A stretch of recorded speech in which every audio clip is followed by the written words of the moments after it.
There's a special meeting of the Norwich Selectboard. This is Wednesday, December 7th, 2022. My name is Marcia Calloway, currently serving as chair. I'm joined in alphabetical order by board members Roger Arnold, Robert Geer, Mary Layton, and Aaron Lamperti. Pursuant to Act 78, this meeting is being held fully remotely with Zoom access technology, which permits attendance of the public. Can't hear you, Marcia. Okay, let me try and up my sound here. No sound. Is that better? Can anybody hear me? Yeah, we can hear you. Can you hear me, Charlotte? Still, I don't hear. Try your own computer. I don't know.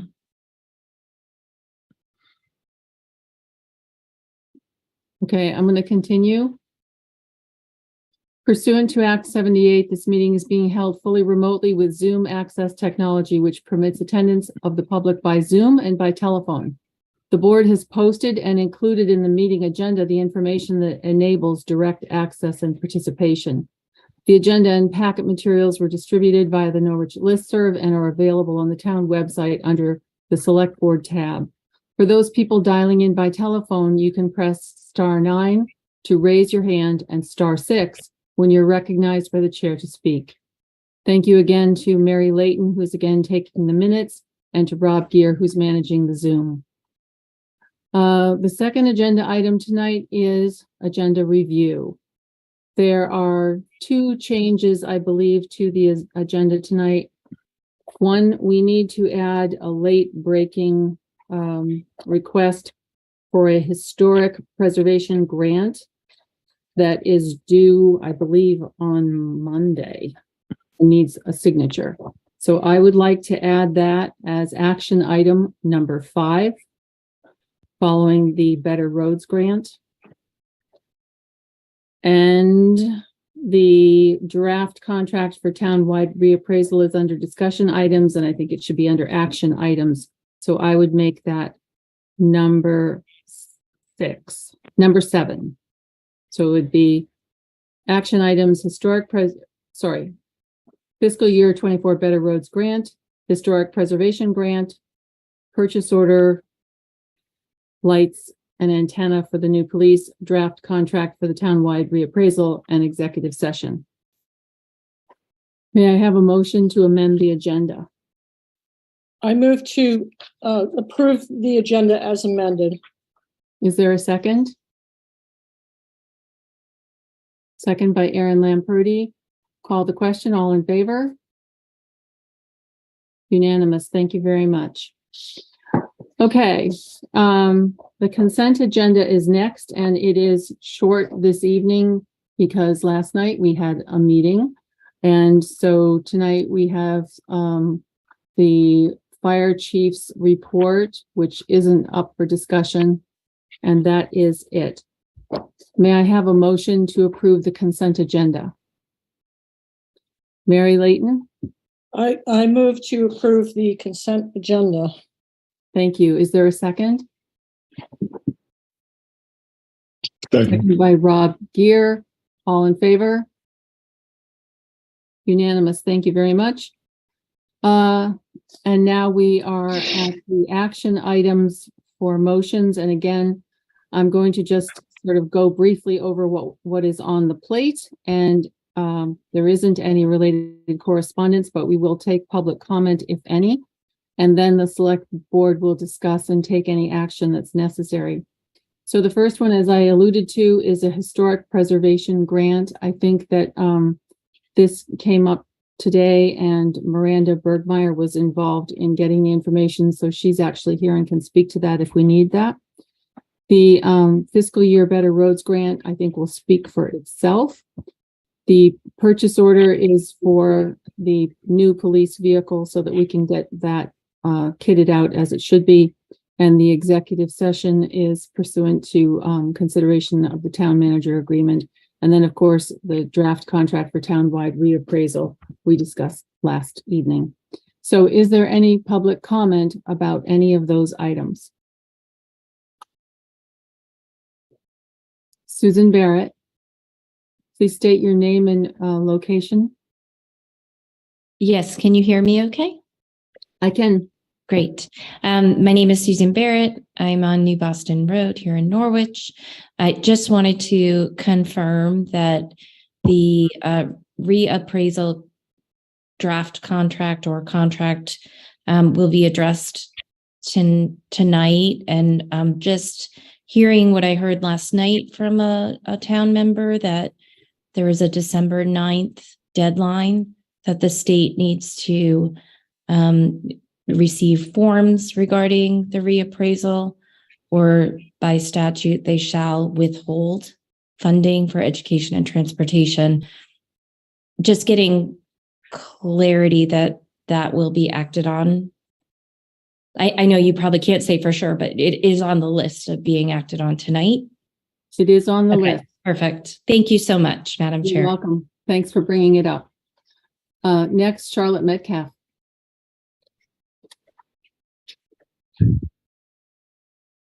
Can you hear me? Yes, we can. I can't hear any of you. I would just like to say how sad I am not to be there participating. If you can hear me, I had a statement I would like to read tonight in conjunction with a discussion we were having at last night's meeting. And so would you let me know somehow by signaling when I might just make a few comments? Thank you. I don't know when public discussion is going to be. I can't hear anything tonight. I don't know why. Thank you. Okay. Right now we're doing the action items for motions. I'm lip reading.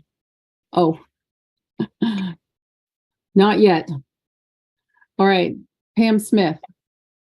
Yeah, I just wanted to suggest that maybe Charlotte should log off and log back on, and that might fix her sound issue. Charlotte, the suggestion has been made that you log off and try and log back in. I think I'm on. Am I on? You I'm- are. I Yeah. can hear myself now. Okay. It was on the computer. I'm so sorry. So sorry. Okay. So, So when public comment comes, I would love to have a moment. Thank you. Next, is there any other person that wants to speak to any of the action items? Okay, hearing none, we'll move to the Historic Preservation Grant. And I notice that actually tonight we have Nancy Osgood here. So Nancy might be a good person to speak to this. Yes, Nancy Osgood, 191 Petrel Road. I'm chair of the Norwich Historic Preservation Commission. And today, and I'm very grateful to Pam and Miranda who helped. We need to submit, that is, commission needs to submit an application for a certified local government grant by 4:30 this coming Monday. And it does require the signature of a publicly elected official of the town, and of course, Marcia would fill that position. This is just an application for a $7,500 grant. These are competitive grants administered by the Division for Historic Preservation, and we very much hope that we can have your support. We have no idea whether, of course, we will receive the grant, but should know sometime after the 19th of January whether our application was received favorably. They have the Division of Historic Preservation has $80,000 to distribute. I don't know how many of the 17 certified local government towns are submitting applications, but our application will be weighed against their submissions. Thank you, Nancy. And I understood that this is not a matching grant. This is just a grant. So It is a matching grant. So if we do receive it, we on the commission, and a couple of people who are not on the commission but have agreed to help us, that we need to put in the volunteer hours of $28.14 an hour to match a portion of the grant. So I'm looking for the town's responsibility here. What would the town be responsible for? The contract, as I understand it, is between if we receive the grant, the contract is between the Division for Historic Preservation and the person who is the certified local government coordinator. And traditionally that has been the planning and zoning director. So he or she would have to spend some time with the contract and satisfying that, the preservation consultant that was retained by the town fulfilled his or her responsibilities, and, with pay slips and all those things taken care of. And then once all the T's have been crossed and I's have been dotted, then the Division for Historic Preservation, if we are successful, will give the town, at the conclusion of this project, $7,500. Okay, so I may be very tired tonight, but the town isn't writing a check per se. No, the town is not writing any checks, except they will have to, if we get the grant, and if whoever we hire, the town hires to do this, they will need to pay that individual, and I honestly don't know what the terms of the contract will be at a certain time, but the town will be reimbursed in full for that expense. Okay. Thank you, Nancy. Does anyone on the board have a question? Mary, you had your hand up, I think. No, I'm okay. Okay. Any questions? Is there a motion to, I guess what would happen here would be, because the contract says it has to be signed by the quote chief elected official, the term which is used on the grant application signature page, the select board can vote to authorize the select board chair as its designee to sign the grant application. So is there a motion to authorize the select board chair as your designee to sign this grant application? Mary Layton? I move to name the select board chair as the designee of the chief elected local official in order to sign the 2023 CLG grant application. Okay. Is there a second? Second. Thank you, Rob. Gear? All in favor? Hey, I have a discussion. Oh, sorry. Oh, okay. Keep me straight. So just a discussion point. Obviously the grant is really well thought out, and obviously the Preservation Commission has also had the benefit of working closely with the Historical Society, which is really wonderful as well. And I admire the work of this commission, and I know that they know that because I've had some conversations with them and their chair, and so I know. But that being, all of that is to say that it's not lost on me that in the first page it asks for the planning coordinator and then asks for the finance director, and indeed we're having a conversation about whether or not there's a manager to sign it. So we do not have the staff to manage this or any other grant, and so unfortunately I will have to say no. Which and it's unfortunate that there's consequences to not having the staff to participate in the good work of our commissions. So I don't want to, but I feel obligated to do so. So I just wanted to say that and to explain, because I do support the work. Okay, is there any more discussion? I guess I would just note that I'm hoping that, they don't say that one is required, and it says name of CLG coordinator, and it's just planning zoning administrator. So if that was accepted by the granting agency, then it's accepted by the granting agency. And I'm hoping that we are going to be having an administrator appointed soon. Nancy, do you have any information about whether that would be a fatal flaw of this application? I don't know how that would be considered. I'm sorry. Okay. Any more discussion? Well, let's call the question then. All in favor of approving this authorization for signing this grant, say aye. Aye. Aye. Right. And so we'll Roll call, call. Right? roll call. Roger Arnold, I have to vote no. I'm sorry. Rob Gear, Yes. Aaron Lamperti, Yes. Mary Layton, Yes. Marcia Calloway, yes. Thank you very much. I will sign this and have this for you in the town office tomorrow. Thank you very much. Thank you very much. All right, item number, actually, I did it backwards, but item number 4 was to be fiscal year 24 Better Roads Grant. Do we have Chris Kaufman here to speak to that grant? I'm here. I can speak to that grant. Okay, Chris, you have the floor.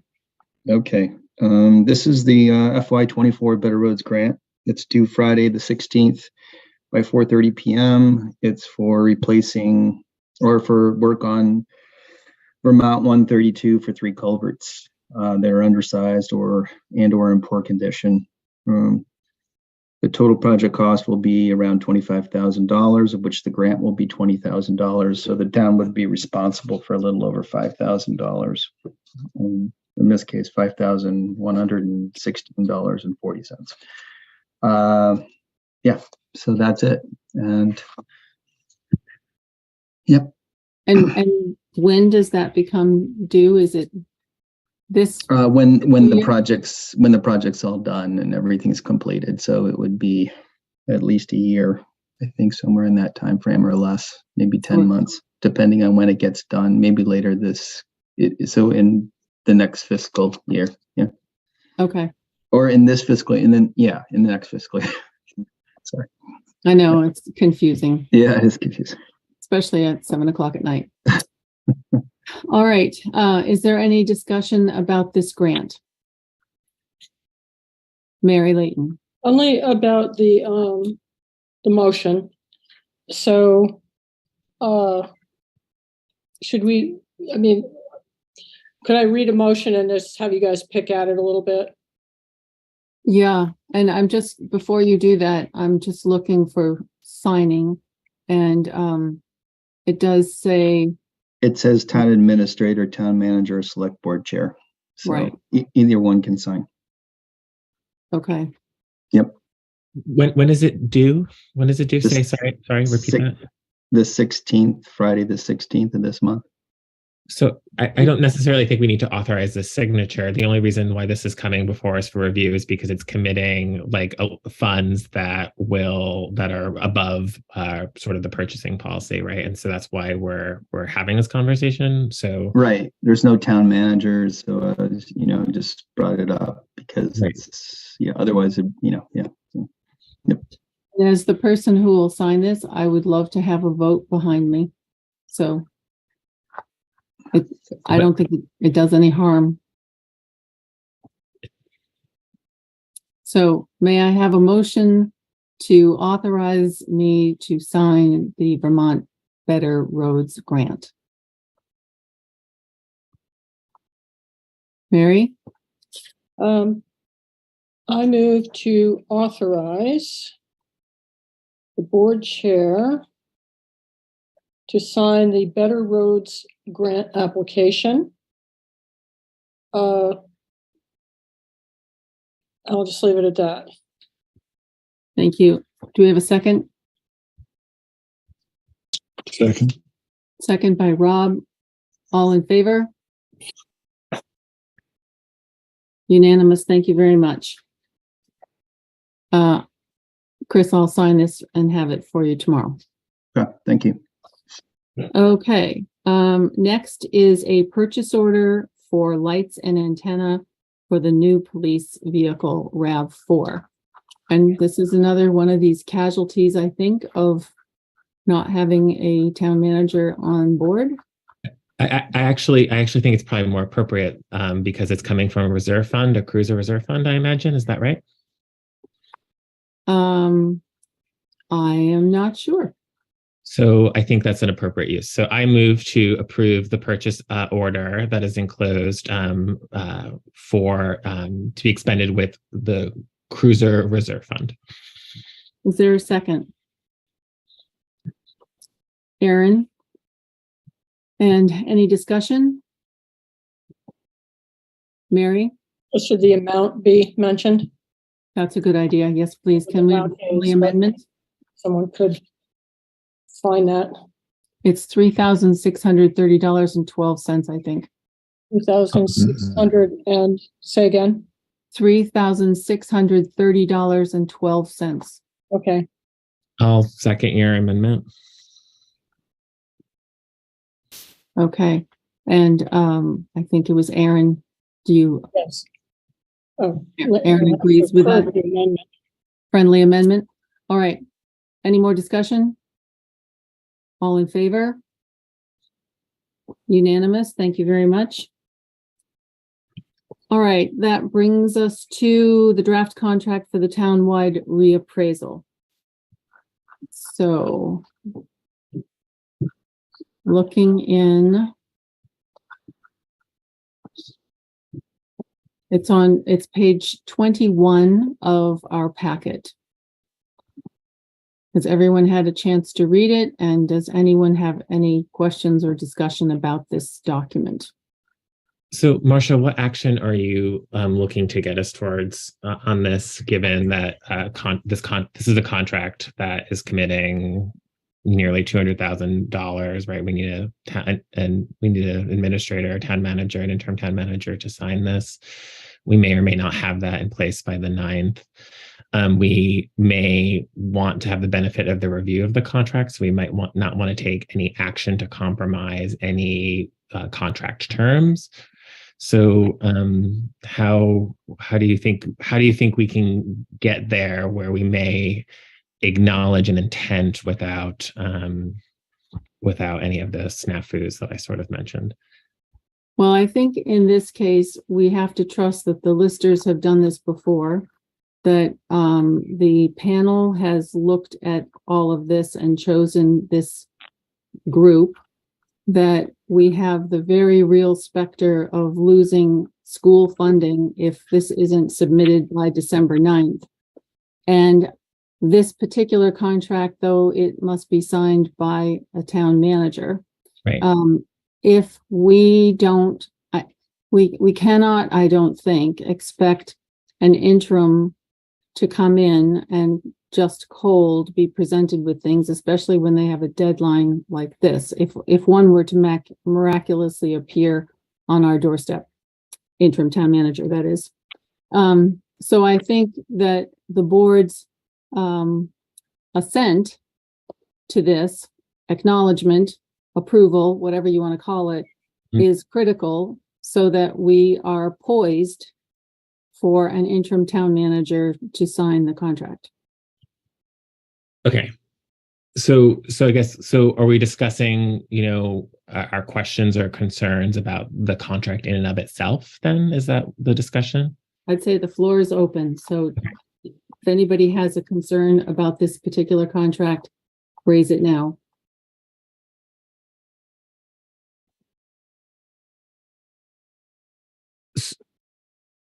Yes, Roger. So a couple of things. So I think the communication that was forwarded to this group between I guess the listers, the board of listers, and the appraisal firm, I think was helpful. I don't see all of that necessarily reflected in the agreement.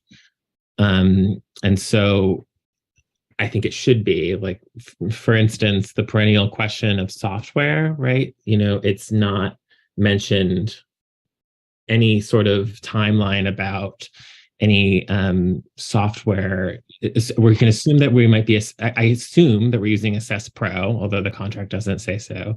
And then what are their contractual obligations to do that conversion or uploading or transfer of data to the new system, right?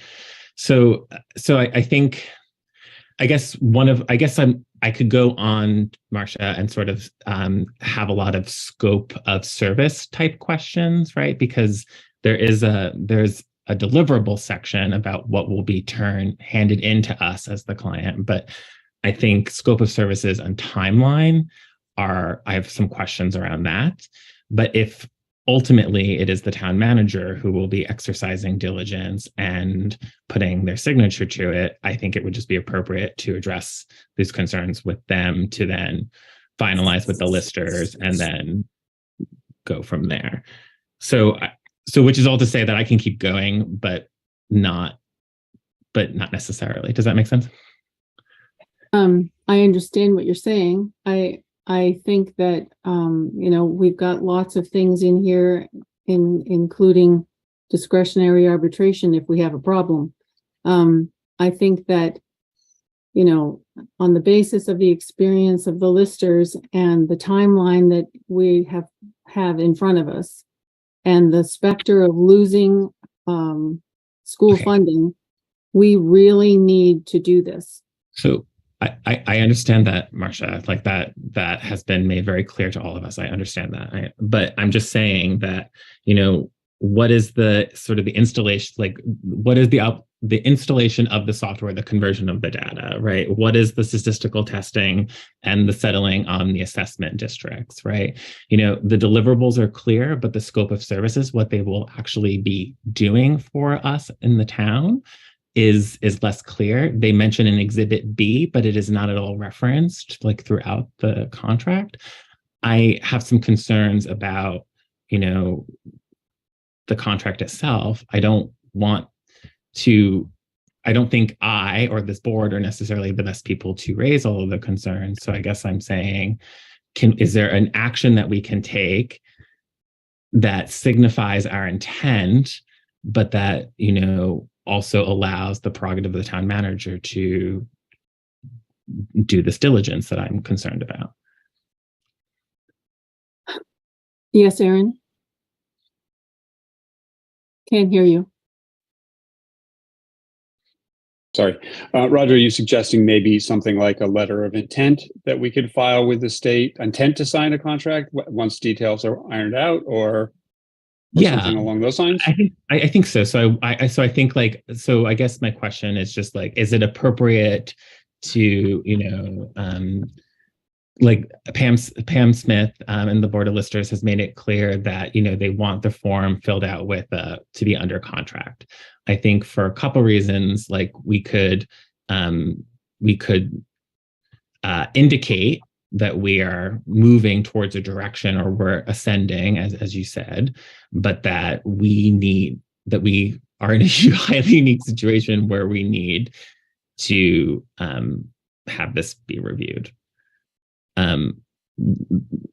That's just what I'm saying. And I can go on, but I don't want to appear to be somehow depriving the town of its education funds. That's like not at all what I'm doing. I'm just saying that the scope of work, it's literally not a scope of work section. There literally is no a timeline on deliverables. It's they mention what they will hand to us, but there's no reference to Exhibit B. I mean, I'm for the purposes of tonight, I'm saying, what do we think we can do to like be in compliance and then just know that we need some due diligence on this contract? Go ahead, Mary, then I have some comments. We cannot have a signed contract because we don't have a town manager, right. But we're not doing nothing.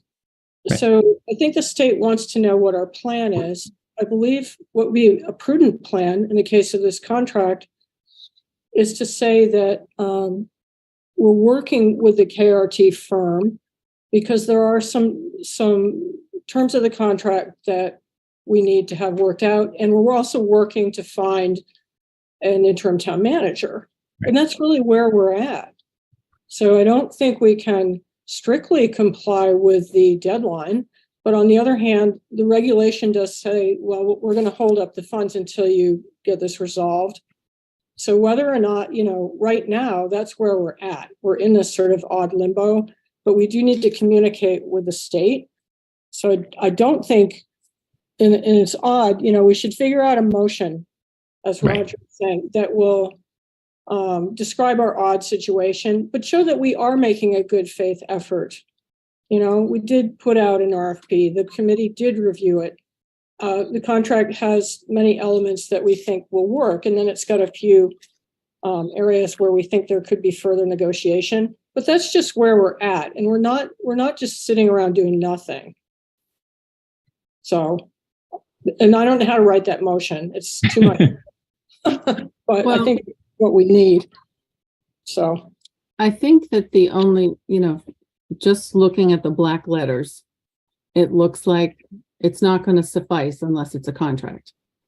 If we hire an interim town manager and this miraculously could be signed by that person and submitted in time, they're not going to have enough time to do all of the things that have been mentioned here as due diligence.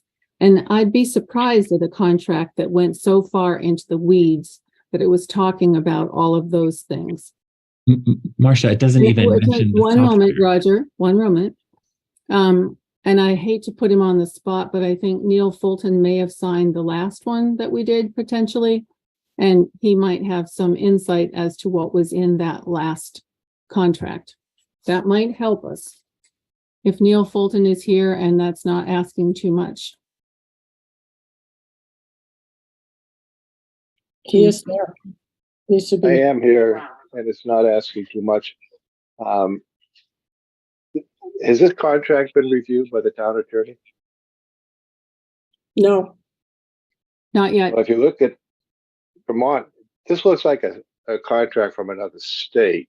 If you look at item 8 on discretionary arbitration, Vermont has a very specific arbitration statute and very specific language that has to be included in the contract if it's going to be subject to arbitration. And that's not there. And I'm pretty sure a Vermont attorney would pick that up. And in answer to what Roger, the last contract we did for reappraisal was considerably more detailed, with specific details at a specific timeline. Thank you, Neil. Yeah, it's a little clunky in paragraph C because it says the place of mediation will be Norwich, and that certainly is non-standard language. That's not what we would expect. However, we could certainly send this to council and have them look it over. So we could potentially do a motion to approve the contract pending approval by town council and ask for it to be expedited for us. It might work. Roger? You could do, so a couple things. So I think, yeah, I want to echo what Mary said about like due diligence. I think the reappraisal group, I hope if anything, the listers, not that I hope they felt supported. I felt like, and that it was like a broader conversation. But I feel like we've done a lot of due diligence, and I'm pleased with like the working group that came together for it. That being said, why couldn't we just we could take a redundant action, which is that we select a firm, but then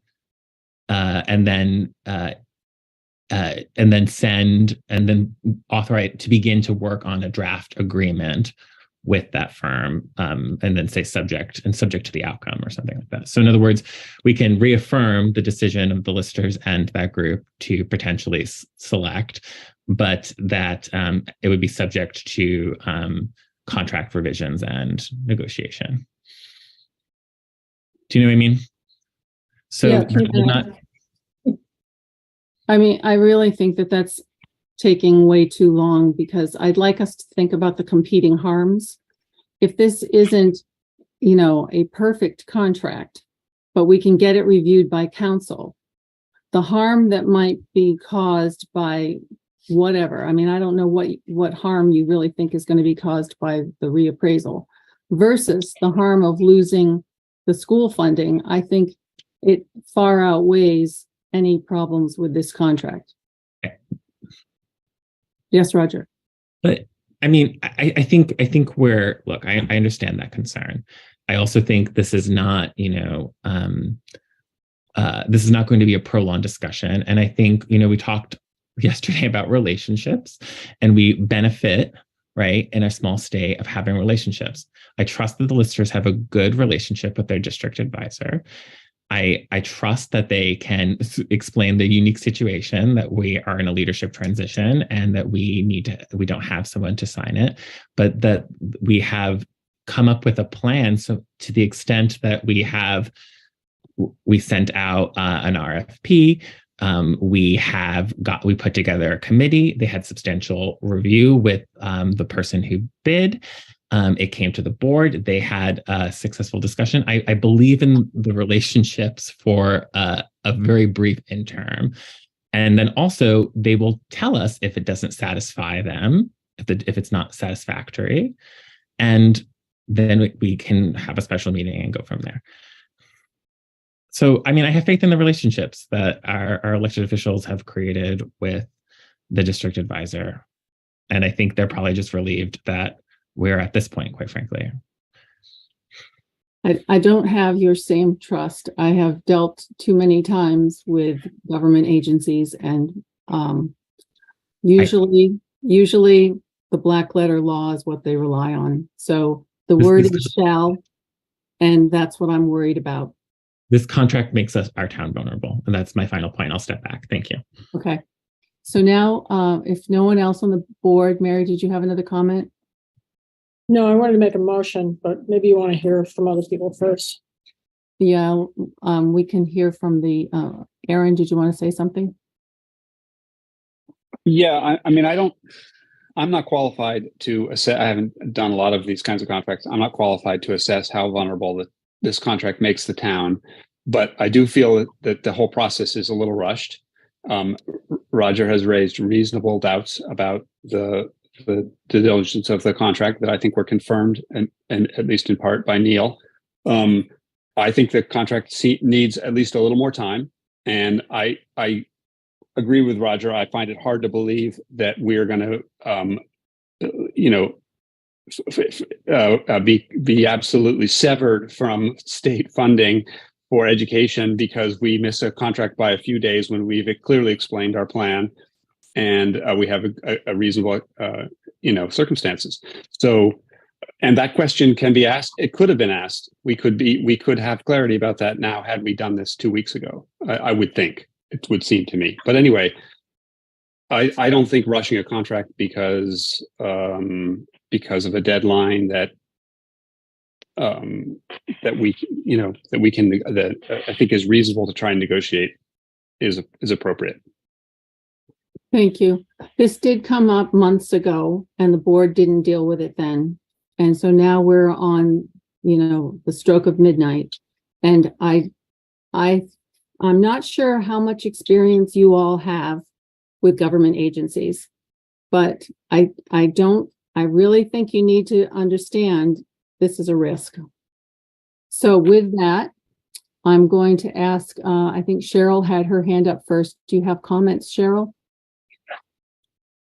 Can you state your name? Thank you, Cheryl Lindbergh Lister, and a couple of comments from the discussion that's taken place. We certainly, the listers do not purport to be contract writers.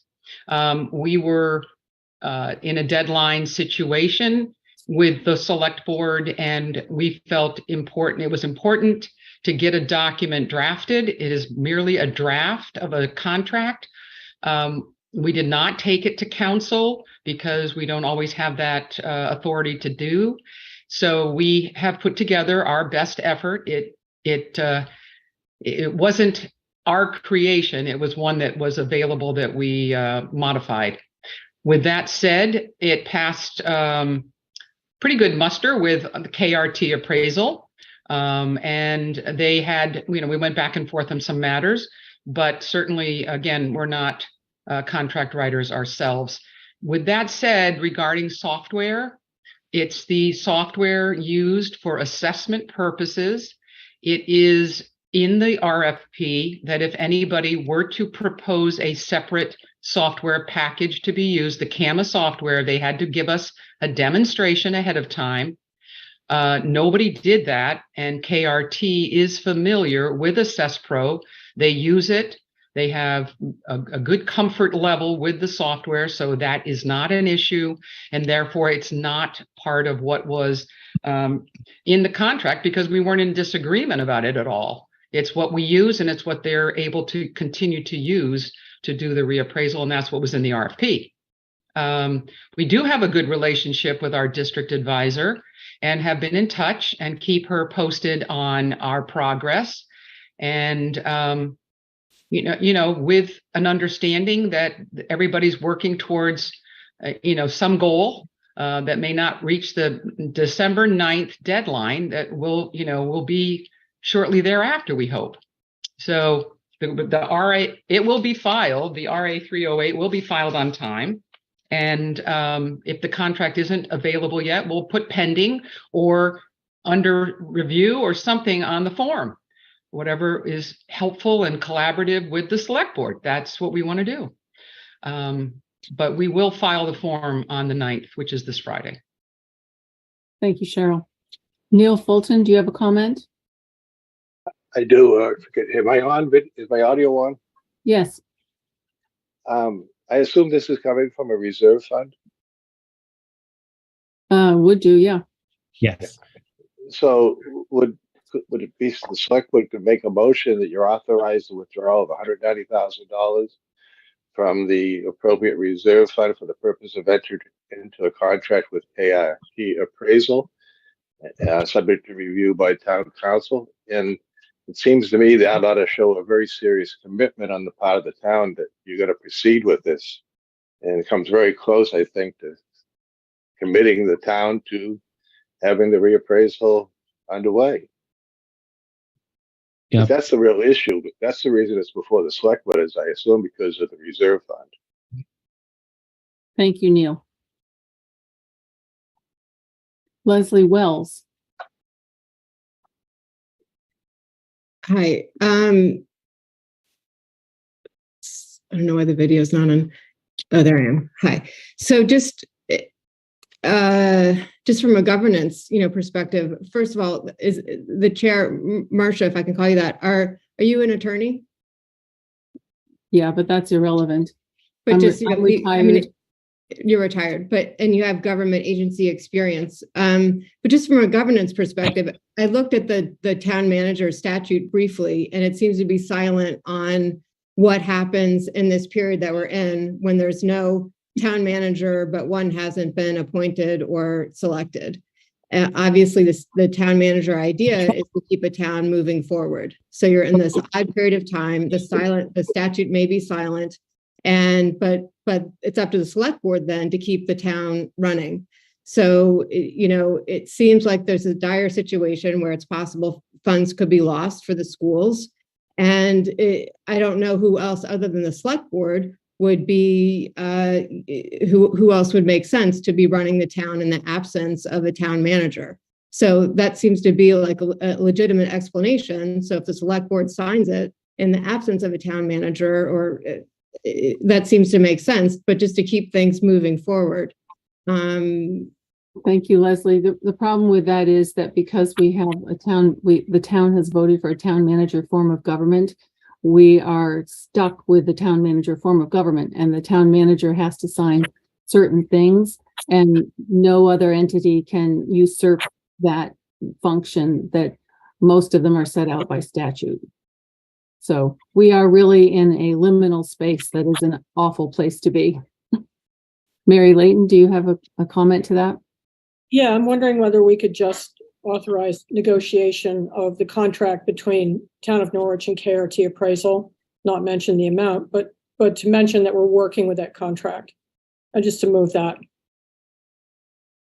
Well, my question is, I keep hoping for miracles, and so let's suppose that Lucky Star, we have an interim town manager on our doorstep imminently.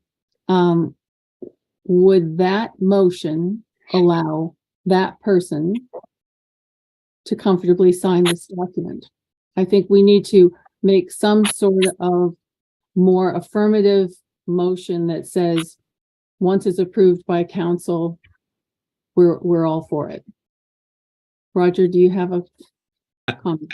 I guess I just want to be clear that I just want to be clear that I want the opportunity to send comments to an entity, like ideally to a town manager, who then will decide if my questions have value or not, which they will then use for the attorneys, which then they will look to, the listers will see, and then will come back to us, and then we can authorize the reserve fund spending.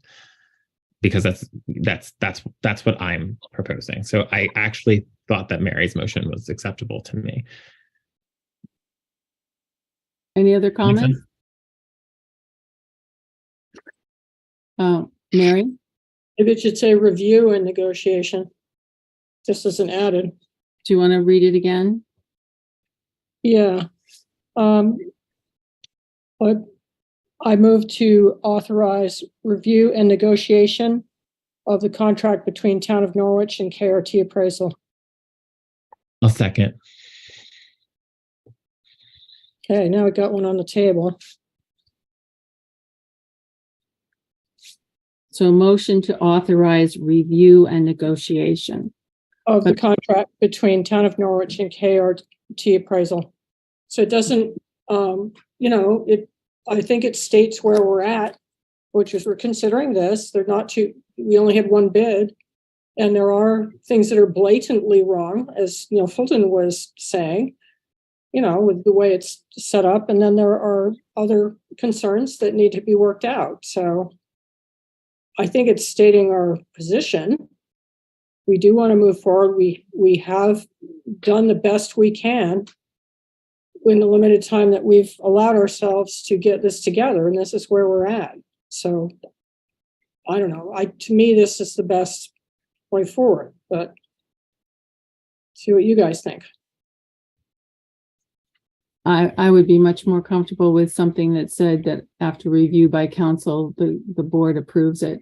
I think we need to take ourselves, we've sent contracts to council without, we do that if we need to, and we can do that with this one. And if council says it's good to go or make some amendments and those are acceptable, I don't see why we have to come back and have more deliberation.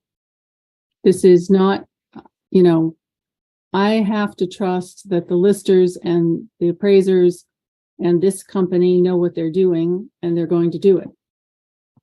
So it has to come back. Yes. It has to come back to us because we then have to authorize the reserve fund spending. So it's going to come back to us, and that can all happen very quickly. So the contract is different from the spending, but could be two different motions. So let's hear from Pam Smith, and then I think one more person, and then we can call the question. Pam? Thank you, Madam Chair. On the topic of the reserve funds, at the end of fiscal year 22 rather, we had just shy of $105,000 in the fund. We have $50,000 that's in the fiscal 23 budget. So that gets us to about 155. I think we were planning or hoping that the 15,000 that comes from the state earmarked for reappraisal would also be put in there. So it puts us at 165, which was the amount from KRT last year. So that was our plan, to come up with 165. Now we need to come up with 190. So we have to look at this in our fiscal 24 budget. And as for the timeline, Aaron made the comment that, if we'd had this 2 weeks ago, you could have had it 2 months ago, but it wasn't put on the agenda. So here we are at the 11th hour trying to get this approved. And, we need to know what to take to PV&R so that we can plead the case of the town in light of not having this resolved as early as we had hoped. Thank you. Thank you, Pam. Mary Layton? I think in terms of a contract, I think we should absolutely feel comfortable with the contract. not just feel like we have to accept anything to meet this deadline. I think that's wrong. I wouldn't sign any contract that I didn't agree with the terms, or I wouldn't authorize it to be signed. Okay. Linda Cook, 847. I guess one question I have is, how many are in favor of it and how many are against it? Because I don't know if you're split or if it's just a very small fraction of a difference, number one. How does that stand? You'll find out when we vote. Okay. Well, I think having been a lister also, having been through reappraisals, you have had options back early on, which would have been a softer negotiating pattern, but you don't have that now. Now you're on your last string and trying to figure out how to save from losing everything. And I think when you guys interviewed the appraisers, I think they sounded very willing to change and move things and modify if there was a problem. And the state is not going to modify and move as easily as the company will. And they sounded, with the negotiations that were talked about, very reasonable. And I think you need to get both feet in the game at this point and not try and wait down the road and hope there's another one. Because it's already gone up 25,000. How much will it go up the next time? And you haven't gained anything. Just a thought. Thank you very much, Linda. Seeing no other hands, is everyone clear on the motion that was raised and seconded? Does anyone need it to be read again? Please. Okay, I move to review, let's see. I think you said motion to review, to authorize review And negotiation of the contract between Town of Norwich and KRT Appraisal. Is that coherent enough, or shall I do it again? Yep, that's right. And it was seconded by whom? Roger. Roger. Okay. So I'd like to call the question. Roger? Yes. Rob? Yes. Aaron? I'm yes. Mary? Yes. Marcia? No. Okay. All right. That concludes that. And now we will move on. The next item is consideration of interim town manager agreement under 1 V.S.A. 313A3. Is there a motion for the board to move to executive session? Mary? I move to enter executive session to consider appointment or employment of a public officer or employee under 1 V.S.A. 313A3 and to invite one or more candidates to join us. Is there a second? I'll second. All right. All in favor? And we are going into executive session at 7:24 p.m.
On the downside, yeah.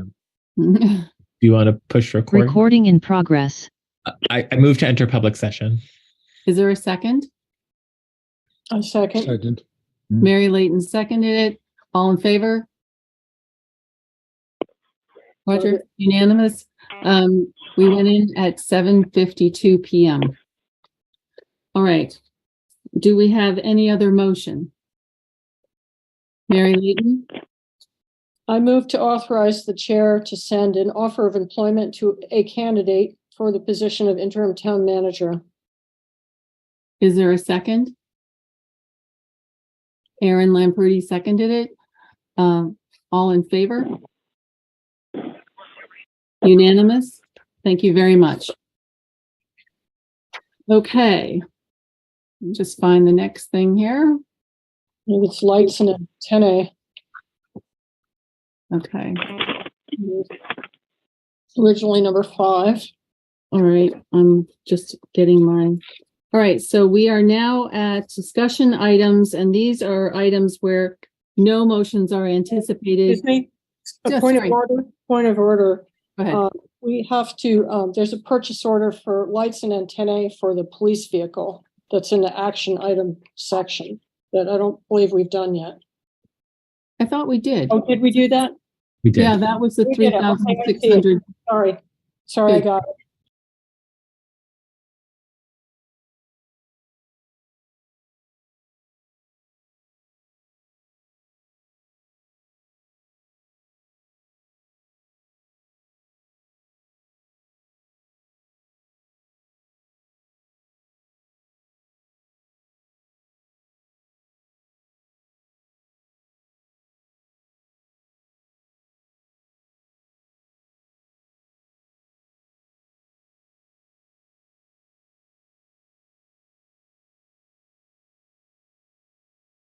Action, but not by the board.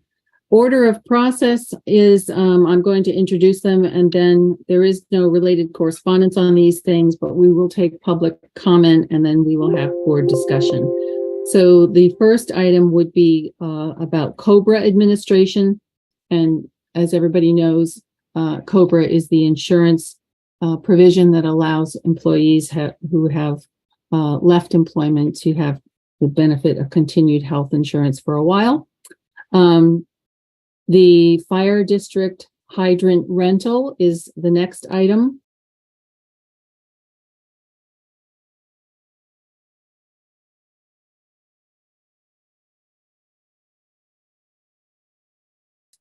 So do we have any public comments about any of those items before the board gets started?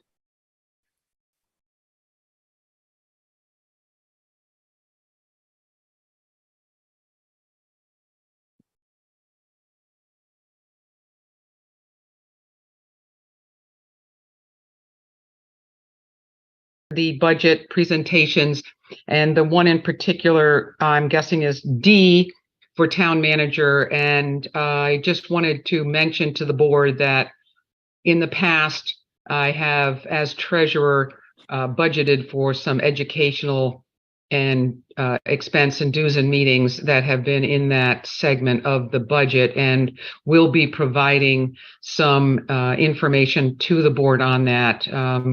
So that it'll be included at maybe a subsequent time, but I just wanted to bring that to your attention.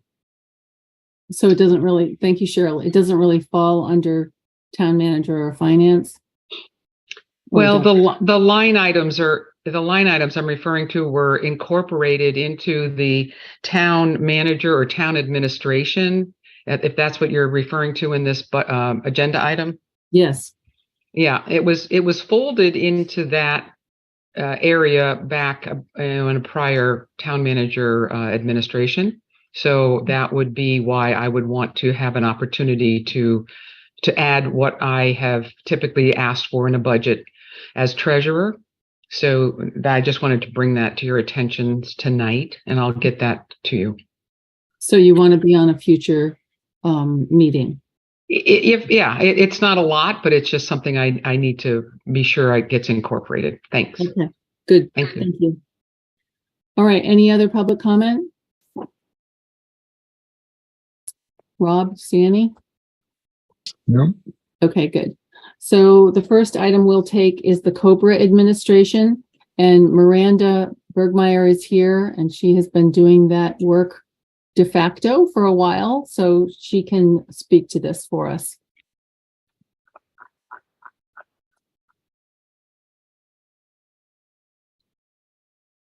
She's on mute, but she'll be back. And there are There I am. Oh, okay. sorry. That's okay. Hi, all. Sorry about that. Were you, just to be clear, you were recognizing me to speak? Yes. Okay, great. So I put a write-up in the packet. Joyce Hasbrook, who is our interim finance director, introduced me to the magical world of COBRA administration. Which is one reason it's so valuable to have Joyce's assistance at this time. Anyway, basically, a COBRA administrator is a company that will handle any functions around COBRA. What will happen is when an employee leaves us, all I will do, rather than do all of it, I just I terminate their regular benefits, employee normal benefits, and notify the COBRA administrator that Joe Schmo has terminated employment, and then they take it over. And they notify them of their COBRA rights. They keep on top of any developing regulations around COBRA, and also make sure that they're terminated at the appropriate time when their COBRA eligibility ends. So I just, Joyce and I wanted to bring you all up to speed on our work. We've, as you saw in the memo that we prepared, we sought 3 proposals, and Health Equity is the firm that looks the best after review, and we have worked with that firm in the past for HRA administration. So that's kind of an added layer of confidence that we have in them. So yeah, just letting you all know what's going on with that. So I don't know if any of you have any questions, Yeah. I think that this is one of those things that isn't up for action by the board, but is being brought to us so that we understand what's going on. And if we had any concerns, we could register them, but it seems like you've done your homework here. The only thing that I'm wondering about is I had looked in the personnel, what do you call them, policies, and there's actually a named company in there that was doing this, and they're defunct. So I'm wondering, is it something we want to just sort of update the personnel policy about now as we're going along? I mean, that's just kind of like a notation. We're not doing anything major, but it would be nice to have the accurate information in there. And I don't even know if the town manager's office has been doing those as we go along. Another reason for having some sort of HR work that's ongoing, but I just bring that up. So does anyone, Aaron, you have a question? Just for my information, does hiring this firm have any budgetary implications? Miranda? Yes. Yep. It will cost, the annual cost will be $528. And there's a one-time fee of $20. So for this expenditure, or the current fiscal year's expenditure will be $548. And it's a very good expense because we know that our employees who have left will have all of the attention that they deserve. Right? Any other questions, comments? Roger? It's a line item in professional services is what this is being proposed for, right? Probably. I trust that Joyce will put it in the right category. And we'll be paying it imminently, correct, Miranda? Yes. Yes. Yep. The idea is to get someone on board, health equity on board, hopefully to start January 1st. Excellent. Okay, so Roger? for this fiscal year, it'll be coded to professional services, and then for the subsequent budget year, we should budget it in professional services. Okay, so that's fine. Great. Thank you. Thank you very much, Miranda. Okay. Thank you all. And so exciting about the motion to offer. Yay. Yes. Okay. Right. Yeah. That's it. All right. See you all later. Thank you. Ciao. Bye. Cheryl Lindbergh, did you have a comment? Yes, Cheryl Lindbergh. I was just wanting to ask, is this a contract that you're authorizing and who is signing it, or is this not a contract? Health equity? Is that, you're talking about health equity? Miranda, can you answer if this is a contract? I would presume that it's a contract, because it's an agreement between parties for a service. So yeah, I haven't gotten that far, to find out exactly how it works. Certainly the hope is that we'll have someone on board who can sign said contract as soon as possible. So yeah, I would assume that almost anything is a contract when you really go down to it. Yeah. Agreement. Okay. Any other concerns about that, Cheryl? Okay. All right. The next item on the agenda is the fire district fire hydrant rental. And we should have, I hope, Mike, yes, I see Michael Goodrich. Would you like to speak to us, Michael? Sure. Thank you, Madam Chair. And thank you for coming to our meeting last week. It was very nice. Thank you for having me. I've got a couple of notes I've written down. Did you want me to add anything? Has everyone seen the letter we sent to the board back on July 21st? Yes, it's in the packet for tonight. Okay. Okay. And just to be clear, my understanding is that the pre-existing payments were $34,000 a year, which is up from something like $11,000 a year, which it was forever. And then, right. According to, and I'm just remembering our discussion, there's a national organization that helps people figure out what expenses are appropriately tagged. And so what you've determined is that, and you can speak to this, but the appropriate amount would be $120,000 a year, but your proposal is to move up gradually. So it would be $60,000 for, I believe, the fiscal year 24, you can correct me, and in 25, it would go up to, what would it be? What would it be in 25? It would be, 60,000 this coming year. In 20, then it would go up to 90, and then the following year it would be 120 to the max, to the amount it should be. Great. Thank you. And board members? First, Michael, do you have anything else that you want to add about this? Do you want to explain about the... Sure, I'll explain. I wrote a couple notes today. And we call it the fire protection charge, while you call it the hydrant rental fee. I think it's misnamed because it's not really renting fire hydrants. It's actually for the entire infrastructure for fire suppression. So that's where we call it a fire protection charge. We also feel that it's a town-wide expense for the town protection, not a fire department expense. So we think it's something that the whole town should understand and realize they should be part of this.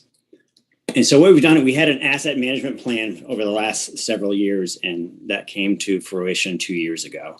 We have a $22 million system, and now we're aware of all the different expenses and maintenance issues we have right in front of us, and everything is wearing out. The fire district has previously just not taken the town's contribution seriously.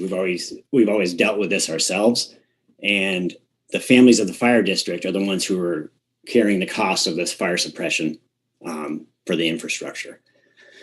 Our pumps and pipes are at least double the size of what they would be for domestic water. And our storage reservoir is 4 times the size of what it would be for domestic water in order to have water necessary for fire suppression. The fire district has hookups for 340 houses and about 20 businesses in downtown Norwich. We don't charge taxes to Tracy Hall, to Marion Cross School, the fire and police department, the Grange, the churches, and the Monshire. Just to understand a little bit of this expense, we just had a small pipe repair on Cliff and Hazen Street, and that came to be $375,000 for 1,600 lineal feet of pipe. And as we were wrapping up the project, the town oftentimes will pay for 70% of paving. In this case, it wasn't in the budget and it wasn't something they opted to help with. So the Norwich Fire District paid 100%, which was $82,000. So we paid for all the pavement. And the town generally gets grant money, but because we're a small municipality, Norwich is seen as the recipient of the grants. We don't have that opportunity. And I think, as we mentioned, the $120,000 represents 30% of our operating budget. And that's according to the American Water Works Association. It's a very straightforward number to come up with that. And in the end, you asked about, Marshall, you asked about sidewalks. And that was a discussion we've had over the years several times. Concluding in 2017, when Stephen Flanders and Mary Layton sent this memo saying that the town should take over the sidewalks. So we've become into the business of supplying water. And, you know, the water is for the greater good of the town, and we're all part of the same town. We're all on the same team. Is that good? Does that give you an idea? It gives us a good idea. Yeah. Okay. Thank you. Thank you. Thank you for having me. Yes, don't disappear yet. Okay. Just want to give board members time to think about this and ask questions if they wish to. Sure. Board? Aaron? I think this is it's a little hard to even know where to start.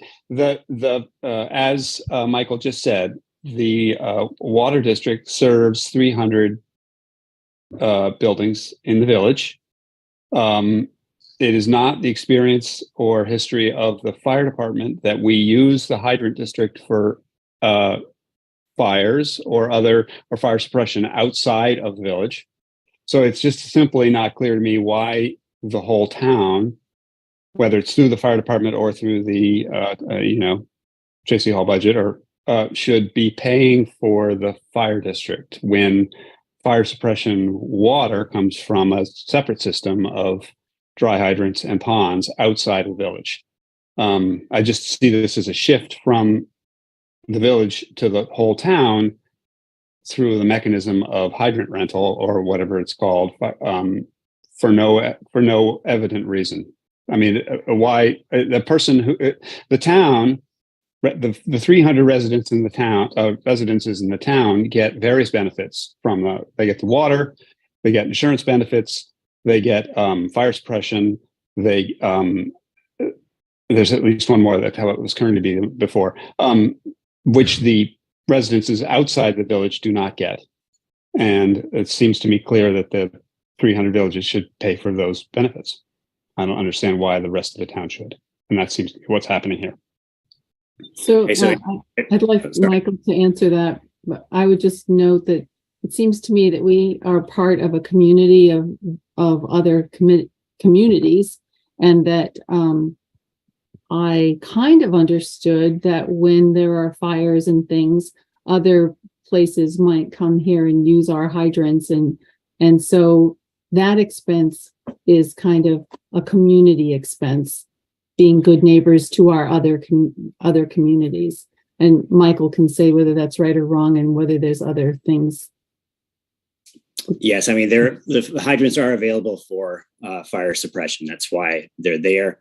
Aaron, a good example is I don't have children in Marion Cross School, yet we still pay school taxes. You know, the last fire in downtown Norwich was before 1985. There hasn't been a fire down here anyway. It's not because we have hydrants. But again, the water is for the greater good of the entire town to be able to have these businesses with this great water.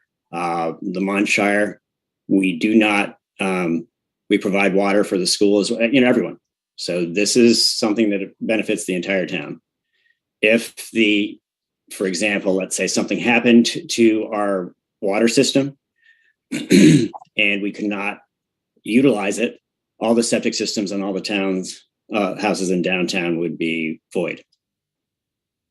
So it's an extremely useful device, and its upkeep is essential. And this is all, again, it's all part of a bigger town.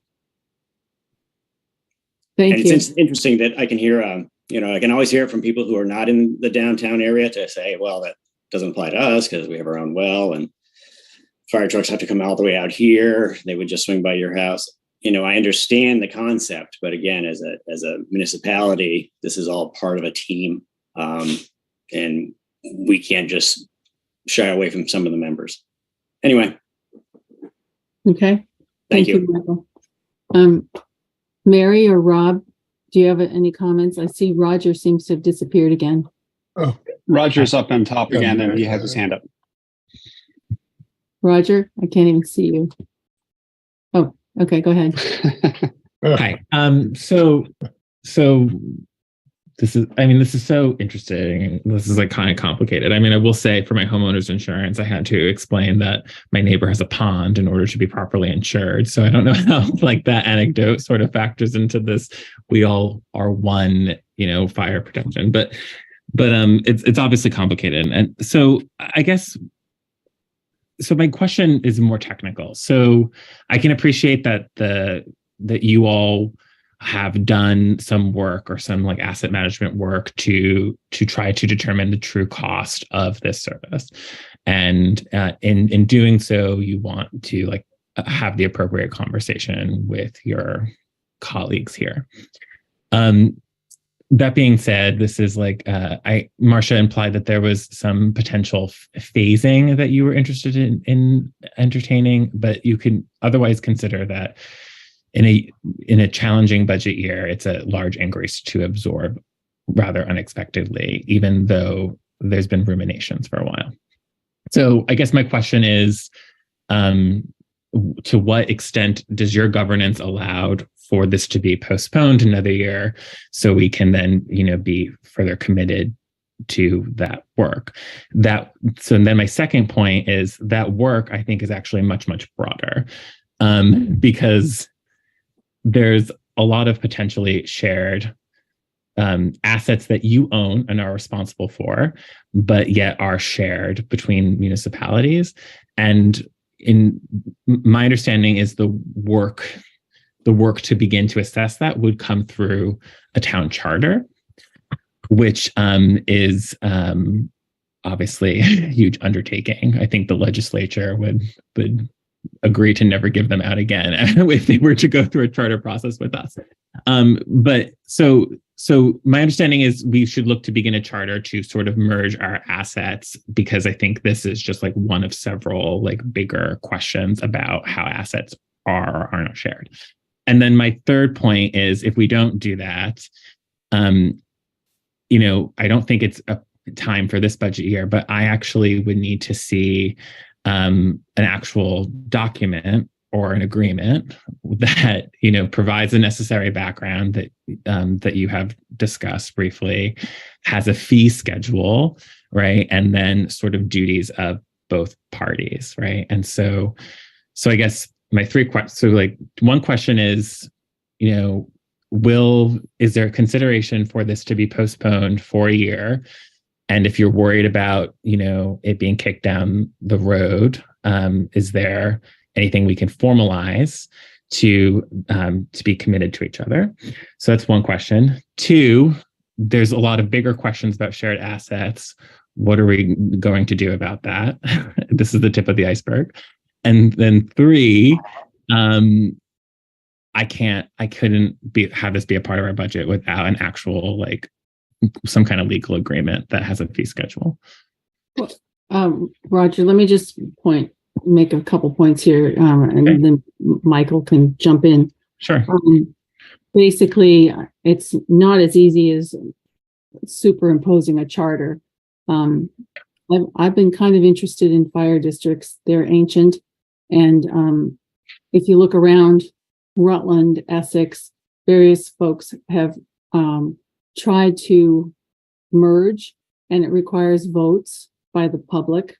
And so it's a little bit trickier than just a charter.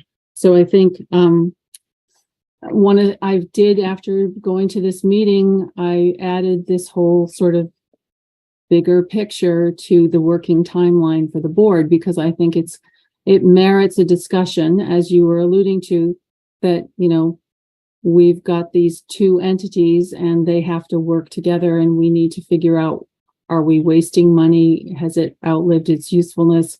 How would we move forward? Because we need to supply this good water, and, there's a lot of questions. But I think for the moment, one of the things that's on my mind is that I know from talking to the board, the Fire District Prudential Committee, I'm bound to call it a board, but it's the Prudential Committee.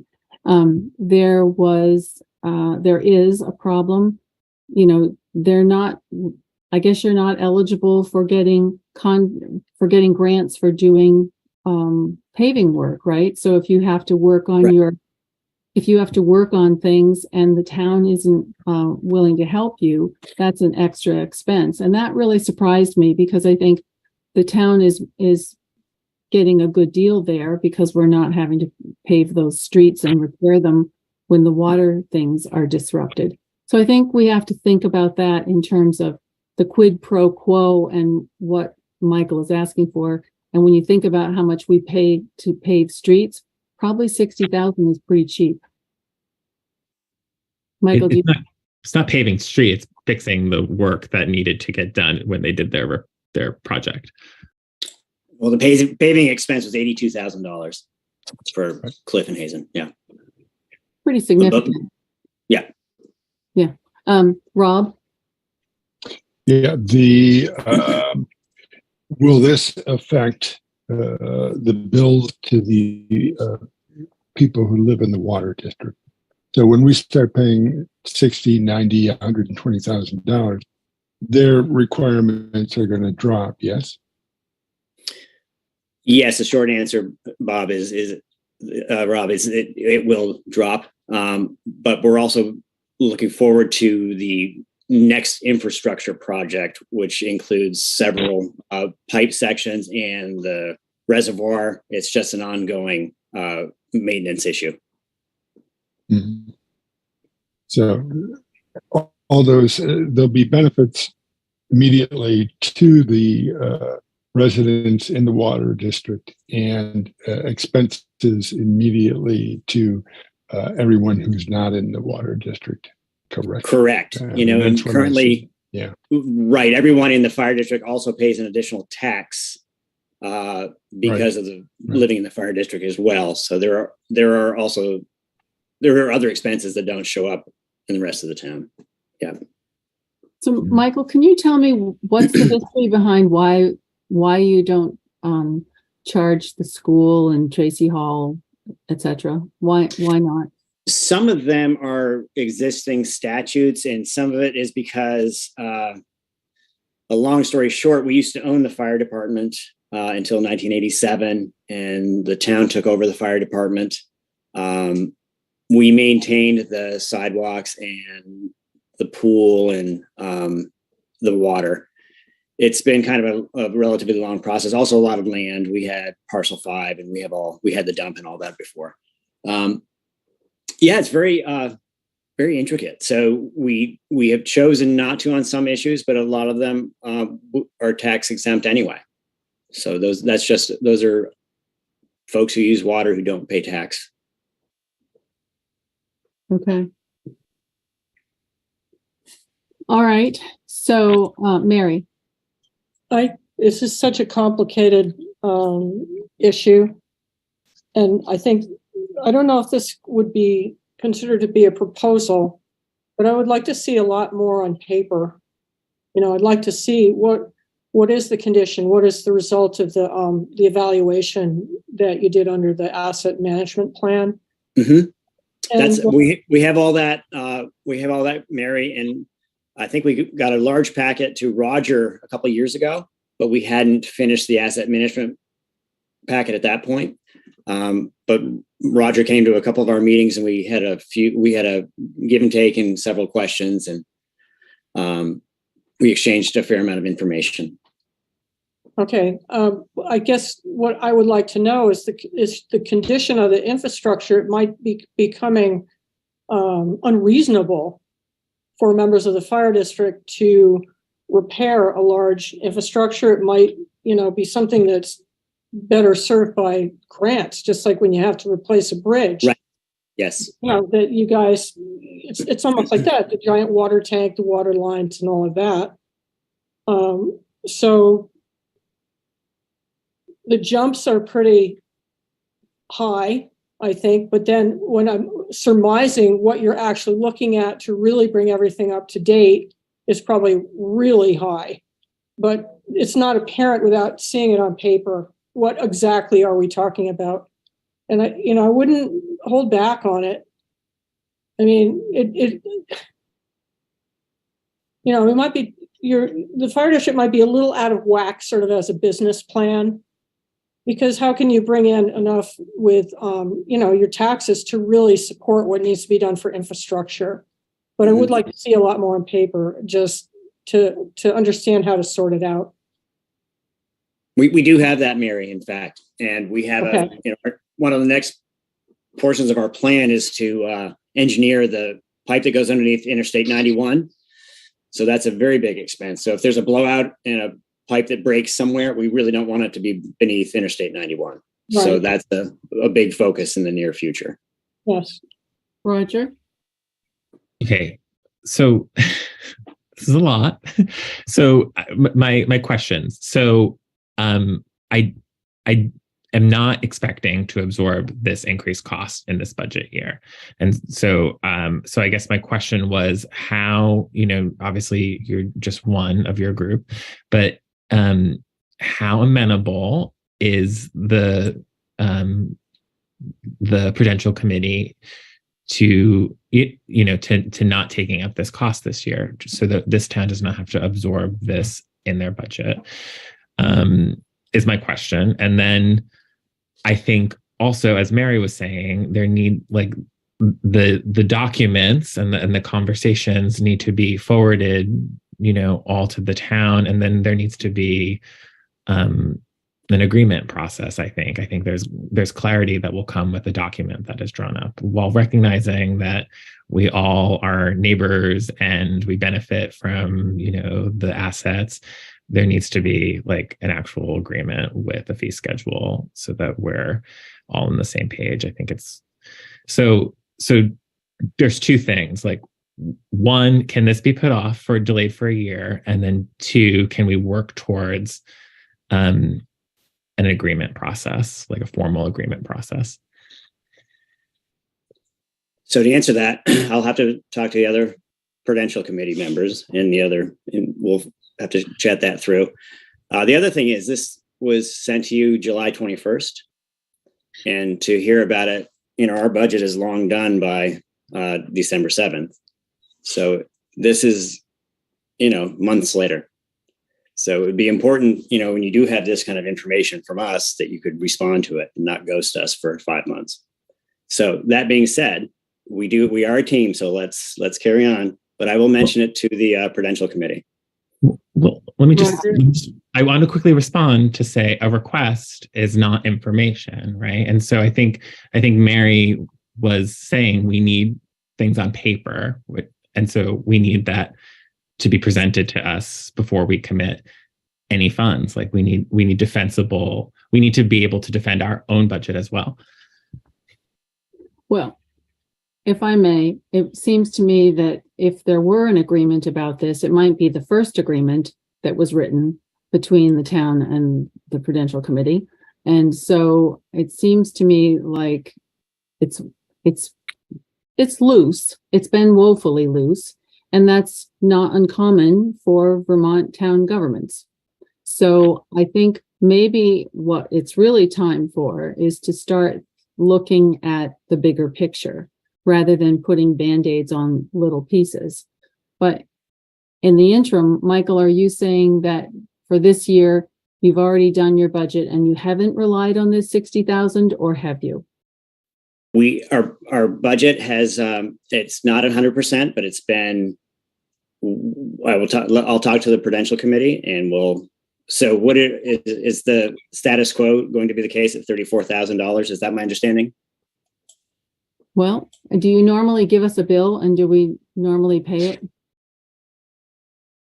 Yes, I think that's a good question for Cheryl, but I'm pretty sure that's an invoice that goes to you. Cheryl?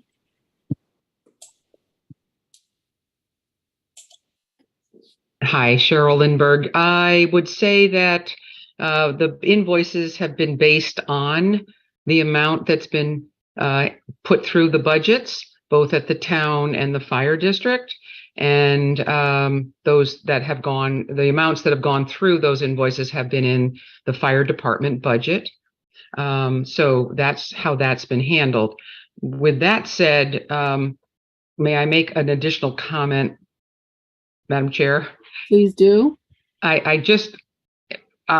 wanted to just also comment that the work that's being done by the water department, which is an enterprise fund within our fund accounting system, they're basing their asset management plan on having hydrants attached to the new work that's getting done. If this isn't something the town select board would like us to continue doing at the fire district, then perhaps we downsize the water mains to what is needed for residential water and eliminate the hydrants from our system. I mean, that is an option that can be discussed, in my opinion. So I just wanted to make that statement. And that would probably be something that the Prudential Committee decides. So if the Prudential Committee decided to send us a bill for $60,000 and we didn't pay it, then I guess the Prudential Committee can make its own decisions. Aaron? I would just point out that the insurance bill to the residents of the village would go through the roof if there was not a hydrant district. So the residents of the village are the ones who are primarily financially benefiting from hydrants. And that this sort of slipping a third of your budget into the fire department hydrant fee that is a way of, seems to me, simply a way of avoiding raising rates on the village who are using the water and who are benefiting primarily, almost exclusively, from the existence of the hydrant district.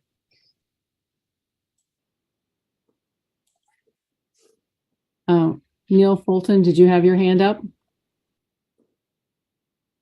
Or was that a mistake? I don't see it now. I think he's muting. No, it wasn't a mistake. I'm sorry. It took me a while to figure out how to turn the audio on. Can I give just a little bit of history as to where we've been? We like history. One point in time, as Michael pointed out, until about 1987, the fire district actually operated the fire department. And that probably was since the 1920s. part of the discussion that occurred at that time is the fire department provided services to the whole town, the 44 square miles. And so it didn't make any sense for the fire district to own and operate the fire department. The chief engineer was elected at I think it's the January meeting of the district, which I think probably is when the budget's also approved. And so the transition was to change the department to a town department, which I think worked well. And until 1999, the residents within the Hydrant district had a preferential insurance rate. And the insurance rate there was presidential because of the hydrant system. And the fire department went on a pretty aggressive program of installing dry hydrants. And I don't know, Aaron, if you know how many there are. There's got to be 25 at least dry hydrants. Something like that. I don't have a number. And when the insurance service officer came in the 1988, 1989 to look at it, we had a fair number of those operational. And at that point in time, the insurance classification, which is a 1 is the best, 10 is the worst, changed. And we were able to demonstrate that outside the hydrant district, we could provide the amount of water that was necessary, both in flow and volume, to fight the typical fire in the rural area. And at that point in time, the ISO classification in the district went from 5 to 4, and outside the district went from 9 to 4 with a significant insurance benefit. And so the benefits, the benefits of the district certainly are to the district and perhaps somewhat outside the district. But in my experience, the fire department hasn't had a fire of any serious nature within the district since I moved to town in 1989. And I think, Michael, you said the last fire in the district was in 1987 or so. No, I don't remember a fire, Neil, at all. Since well, neither do I. Yeah. So the town has done a good job at getting rural water supply in place. A lot of that was done with grants. And with all due respect to Cheryl, I'm not sure under the statutes that govern the fire district that they could shut the hydrants off. And as Aaron points out, if they did, that would have a significant. So like next steps on this matter, I think what I've heard is that Michael Goodrich is going to update his the Prudential Committee of this discussion, but I think otherwise, I do think we need to seriously begin to have a conversation about how are we going to, like, I don't want to say work together on these shared assets, not shared, but whatever that process looks like. And I think it really, the work needs to really begin to be more formalized. I went to 2 meetings when I thought, and to hear about the interest of merging. And Rod Francis, began his tenure thinking that this was one of his main tasks. And his sense, I believe, was that the group wasn't necessarily ready to do that. So if we're not merging, we do need to have shared understandings of, of fee structures and what the shared resources are, and, who benefits over whom, and do that labor. And we just have to be really open and honest and struggle about it, right? Like we need to do it. So Marcia, my question is, do we have a next step? Do we want to just say, like, for the budget, we're going to assume the status quo, but then hope to work to formalize a process? Like we could even sign an MOU to formalize an actual process. Well, my suggestion would be that, when we do our second pass of budgets, this is one of those things that we keep on the back burner as, this is what we would have paid just because historically for X number of years we've paid this. And, when you think about it, how many things stay the same price over X number of years?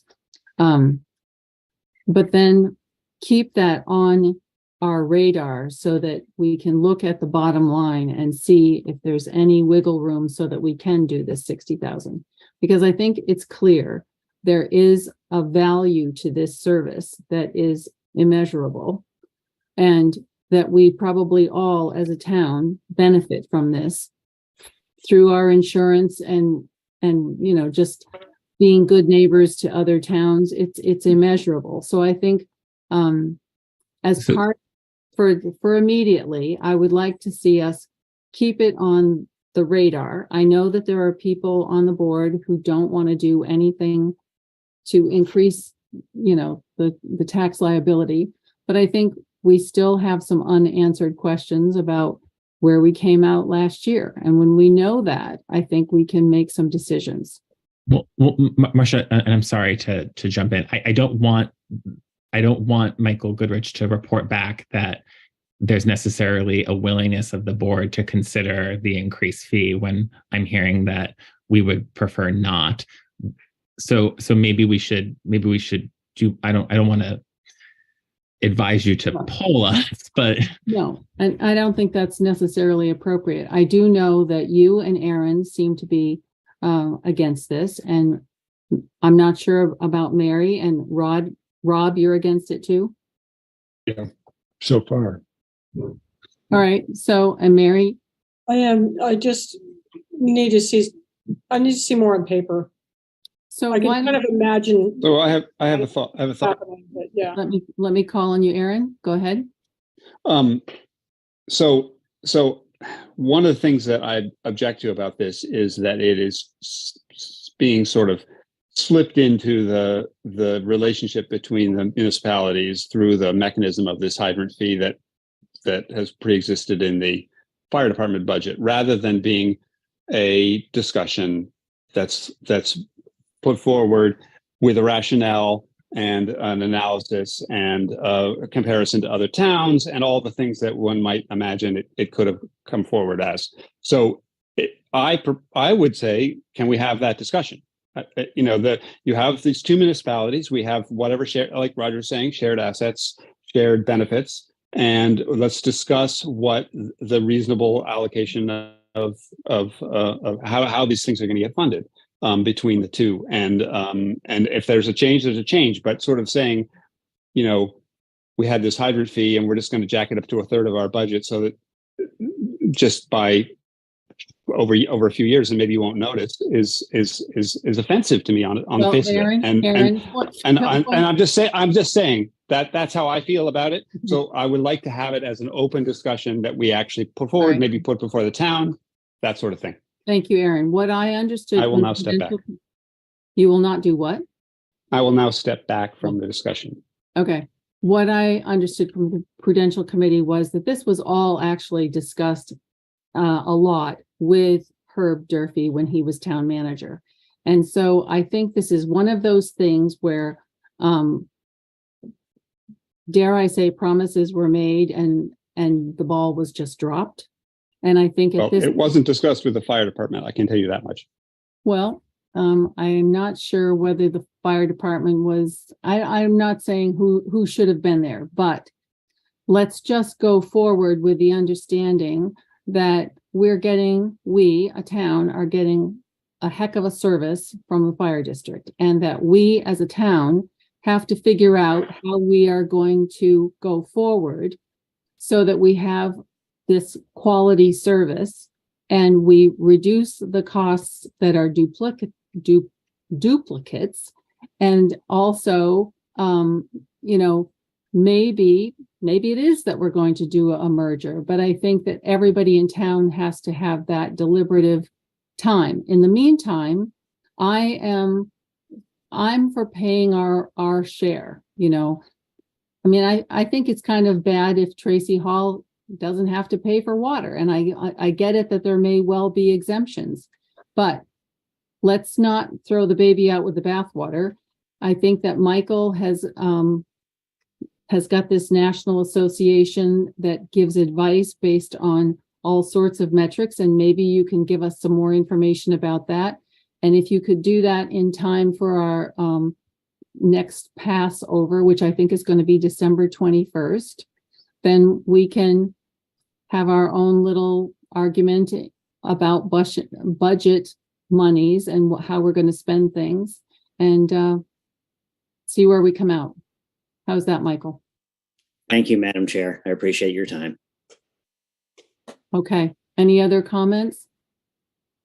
That just wasn't really the will of the group, Marcia, but I understand that you're trying to bring us together, and so I that's fine.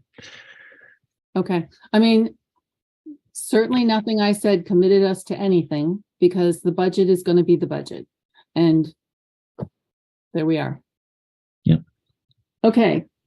And speaking of the budget, I believe we are now into the budget presentation. So if the DPW, Chris Kaufman, is ready, he's going to do a presentation which may actually be a duet with recreation, because they are combining forces on some things. So do we have Bree and Chris? I'm here. Hi, Chris. Hello. Do you want to kick off your presentation? Hello, Bree. Sure. So you've received the pass one, I believe, from Joyce, correct? Everybody has gotten that. I put my comments in, and I think you've seen those as well. Our request. I'll give you a quick. So our FY24 budget is a plan that addresses the DPW, road, bridge, personnel, material supply issues that have risen over the past year. Although I think a more robust budget is likely needed to address a backlog of deferred bridge maintenance, equipment repairs and replacement, paving and undersized or damaged culvert issues. I've tried to maintain a budget that does not create undue financial hardship, but tries to address these issues in a methodical and a reasonable approach. Okay. Currently for FY23, we're probably at about 40% of our FY23 budget, which looks pretty good. But this year so far, we've seen increases in materials such as salt, sand, and gravel. And these increases, as you well all know, have been mostly due to fuel increases, material supply issues, and inflationary impacts.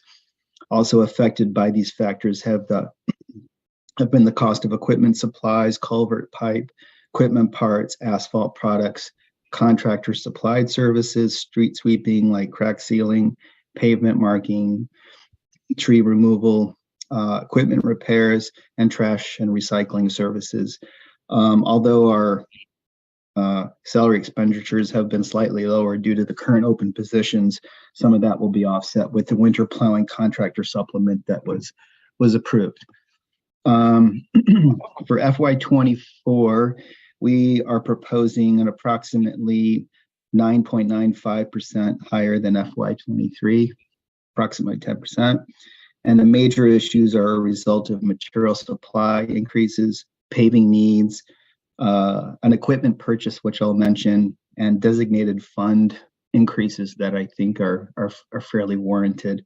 Although not addressed in the FY24 budget, there are significant concerns with the DPW facility that with regards to the structural integrity of the building, the front of the building, with regards to the rotted steel frames that are, several folks have stopped by and seen those, inadequate garage door widths, floor drain disposal issues, roof leaks, and just energy efficiency issues.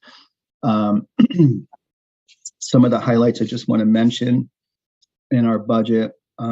Paving at the transfer station there, I wanted to bring this up because I felt like it was an important issue. The community uses the transfer station. We, since it's next door to us and it's in our responsibility, we, are regularly going over there, maintaining, pushing down, metal and C&D, and just helping maintain the facility itself. I've noticed over this past year that I've been here, there is extensive deterioration of the paved road that goes around the transfer station. I'm sure if you use it, you've probably seen it. We're constantly being called over there to fill holes. I would say at this point, it's partially paved and partially graveled at this point because it's so deteriorated some spots. I think it's a significant safety issue and has been an ongoing problem for quite some time. And I think it's a place that the public uses, and I see a lot of older people using it, and there is concern about people falling and tripping and hurting themselves. I did reach out to a paving company and get a rough estimate. If we, at the DPW, did the actual removal of the pavement ourselves, the crumbling pavement, and just pulled it up, they could come out and grade and pave it for $50,000. So I'd put that in one of the highlight items for paving. Another item about equipment purchase was the roadside mower. We currently have 2 roadside mowers. One is from 2009. That's our newer one. And the other one we have is 1998 John Deere tractor. Obviously, that has a few years under its belt. That one in particular, the 98 model, is in extensive need of repair as it's damaged. We've had John Deere look at it. The exterior of the cab is damaged. Doesn't even have a window in it anymore because it was broken. At this point, the monies to fix it is almost not worth it. We really need a second mower to help keep up with our backlog of mowing that occurs during the summer months. I did get an estimate for the quote, which is approximately $165,000, and I propose to fund that out of the FY24 budget. Going on about the funds, the various funds we have, the equipment fund, I believe is pretty low right now. After we pay for the sidewalk snowplow, which we purchased, we will only have about $145,000 in the equipment fund, which I would say is pretty low. I would like to, to pay for the roadside mower in FY24 and replace a new 6-wheel Freightliner truck in FY26 due to some of the mileage and the use of our trucks. We have 4 of them, but we really need to replace one of them. And that had been planned actually in the 5-year capital plan for FY24. I actually pushed it out 2 years. That would, I got an estimate this year for that with the trade-in would be $215,000. So basically what I was requesting that we put in a minimum of at least $75,000 in the equipment fund over the next 3 years, plus possibly additional to actually build up a reserve, because if we don't, we'd end up with nothing in the reserve. So I recommended at least for FY24 to put $75,000 in and increase that going forward. Paving fund, currently the paving fund reserve is at $188,000. And just an example to overlay and shim and put shouldering on a 1 mile of pavement is approximately, got an estimate, is $200,000. So you can pretty much say $200,000 a mile to do that kind of work. Based on a 2021 service and inventory report, we currently have about $1.5 million of paving treatment needs for Class 2 roads, which grant funding can be utilized on. And we have about $1.1 million of paving treatment for Class 3 roads, which right now is 100% town funded. There's no grants for that work. And based on the current funding and grant funding options, there would need to be somewhere between $75,000 to $100,000 put into the fund each year over the next 15 to 20 years to fund this work. So I think that the paving situation, especially out on Route 132 and some high profile needs, are obviously 132 is way on the edge of town. I know it's not high on the list for in everybody's face at all times, but it's a very dangerous road, and it's something that I think I'm thinking about. I'm looking at continuing on paving Beaver Meadow through the grant process to kind of continue that on and replace culverts as needed. But I'm starting to, as you saw in the Better Roads grant today, to look at 132 and try to get ahead of the curve there. We have some significant costs. We did apply for a mitigation grant this year for a big culvert replacement that needed to be done. That wasn't approved because we got one last year. So I anticipate if we applied for that next year, we would get that. But again, there's a number of culverts that need to be upgraded before 132 can even be tackled. And then there's the bridge fund. We got a bridge. We have a bridge. We actually paid for a bridge management report from Stantec. And I know, Marcia, you had asked about that. We are in the final throes of finalizing that report. I've actually been working with Stantec to finalize that. That was started before my time, but I've been in the process of finalizing, putting comments in. Basically, the consensus of the report, based on my input and then back and forth a few times, shows that we have about $2.8 million worth of bridge work that needs to be completed over the next 10 years. And with the current bridge fund at $530,000, and assuming that grant funding, like the mitigation or the structures grant, will help offset the larger projects, for instance, on Mitchell Brook, which is going to be about $765,000 in FY26, and Goodrich Four Corners, which would be $800,000 in FY31, we would need to put, or continue to put it, about $100,000 a year in the Bridge Reserve Fund, with, of course, adjusting for inflation each year. At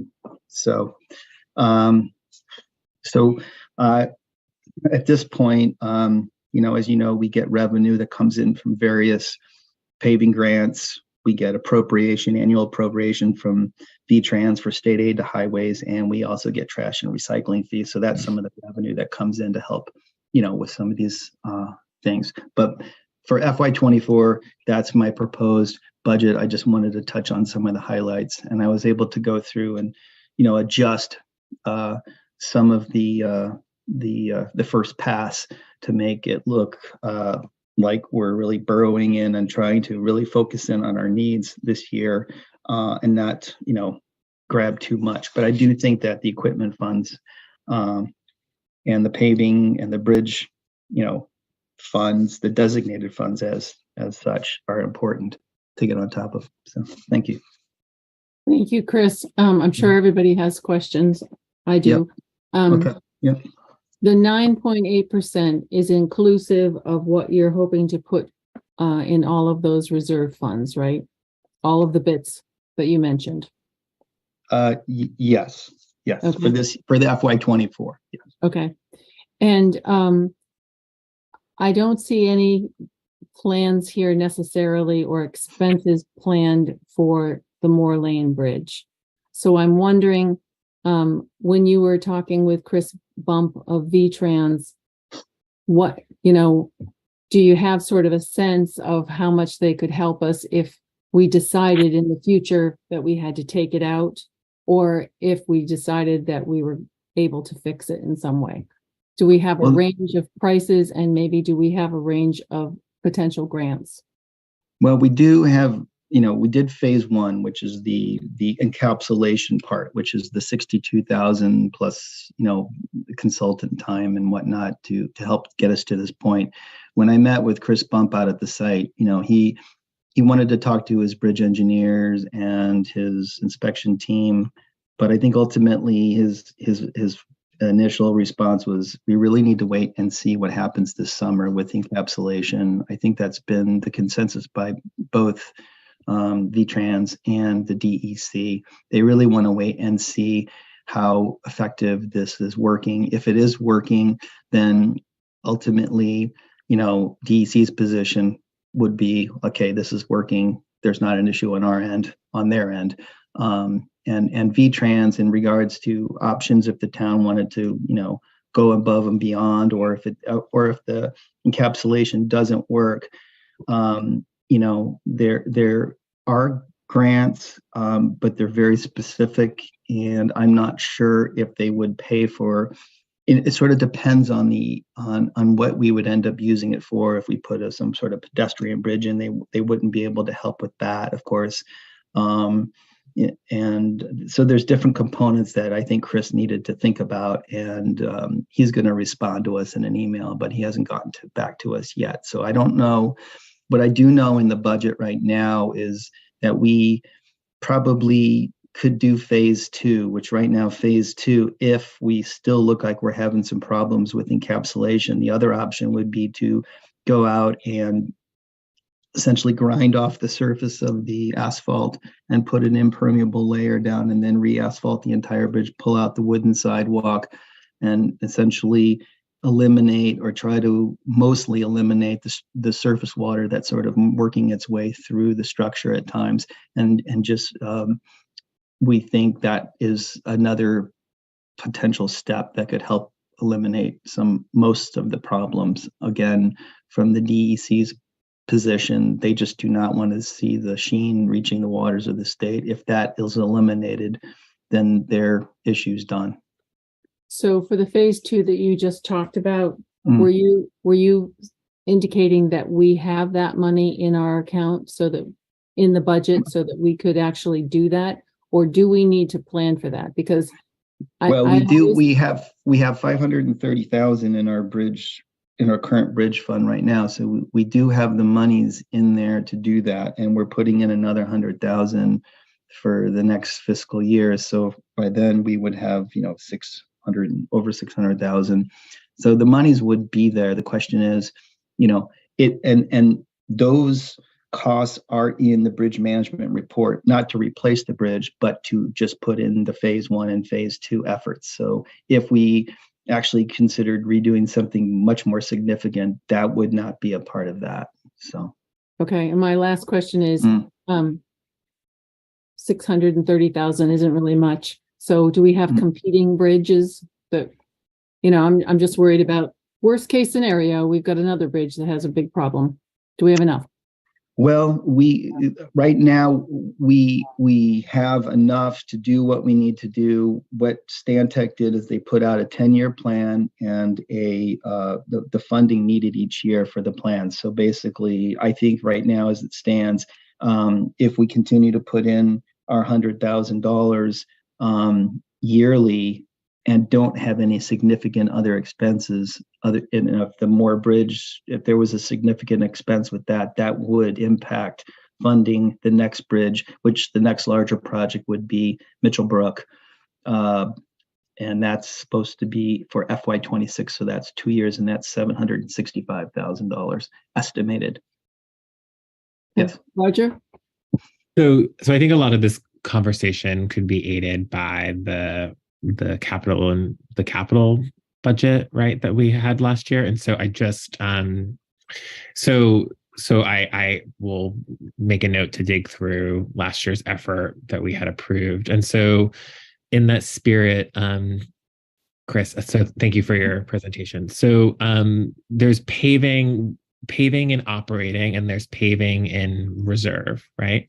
Yes. And so my understanding was the paving in reserve was for those like bigger stretches that you described, right? Tackling on resurfacing of Beaver Meadow or Route 132, right?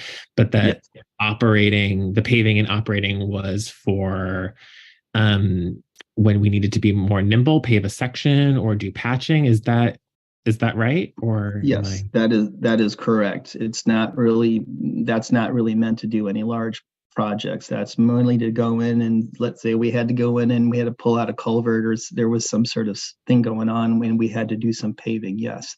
Right.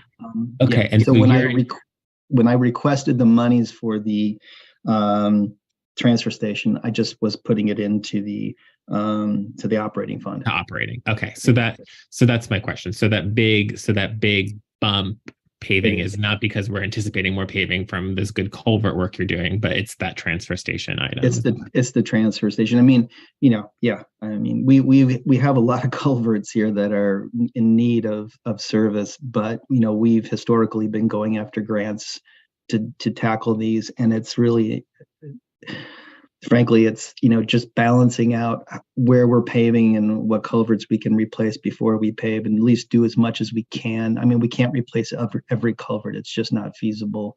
Obviously, if we try to get the worst ones, and then we will pave when the time's appropriate.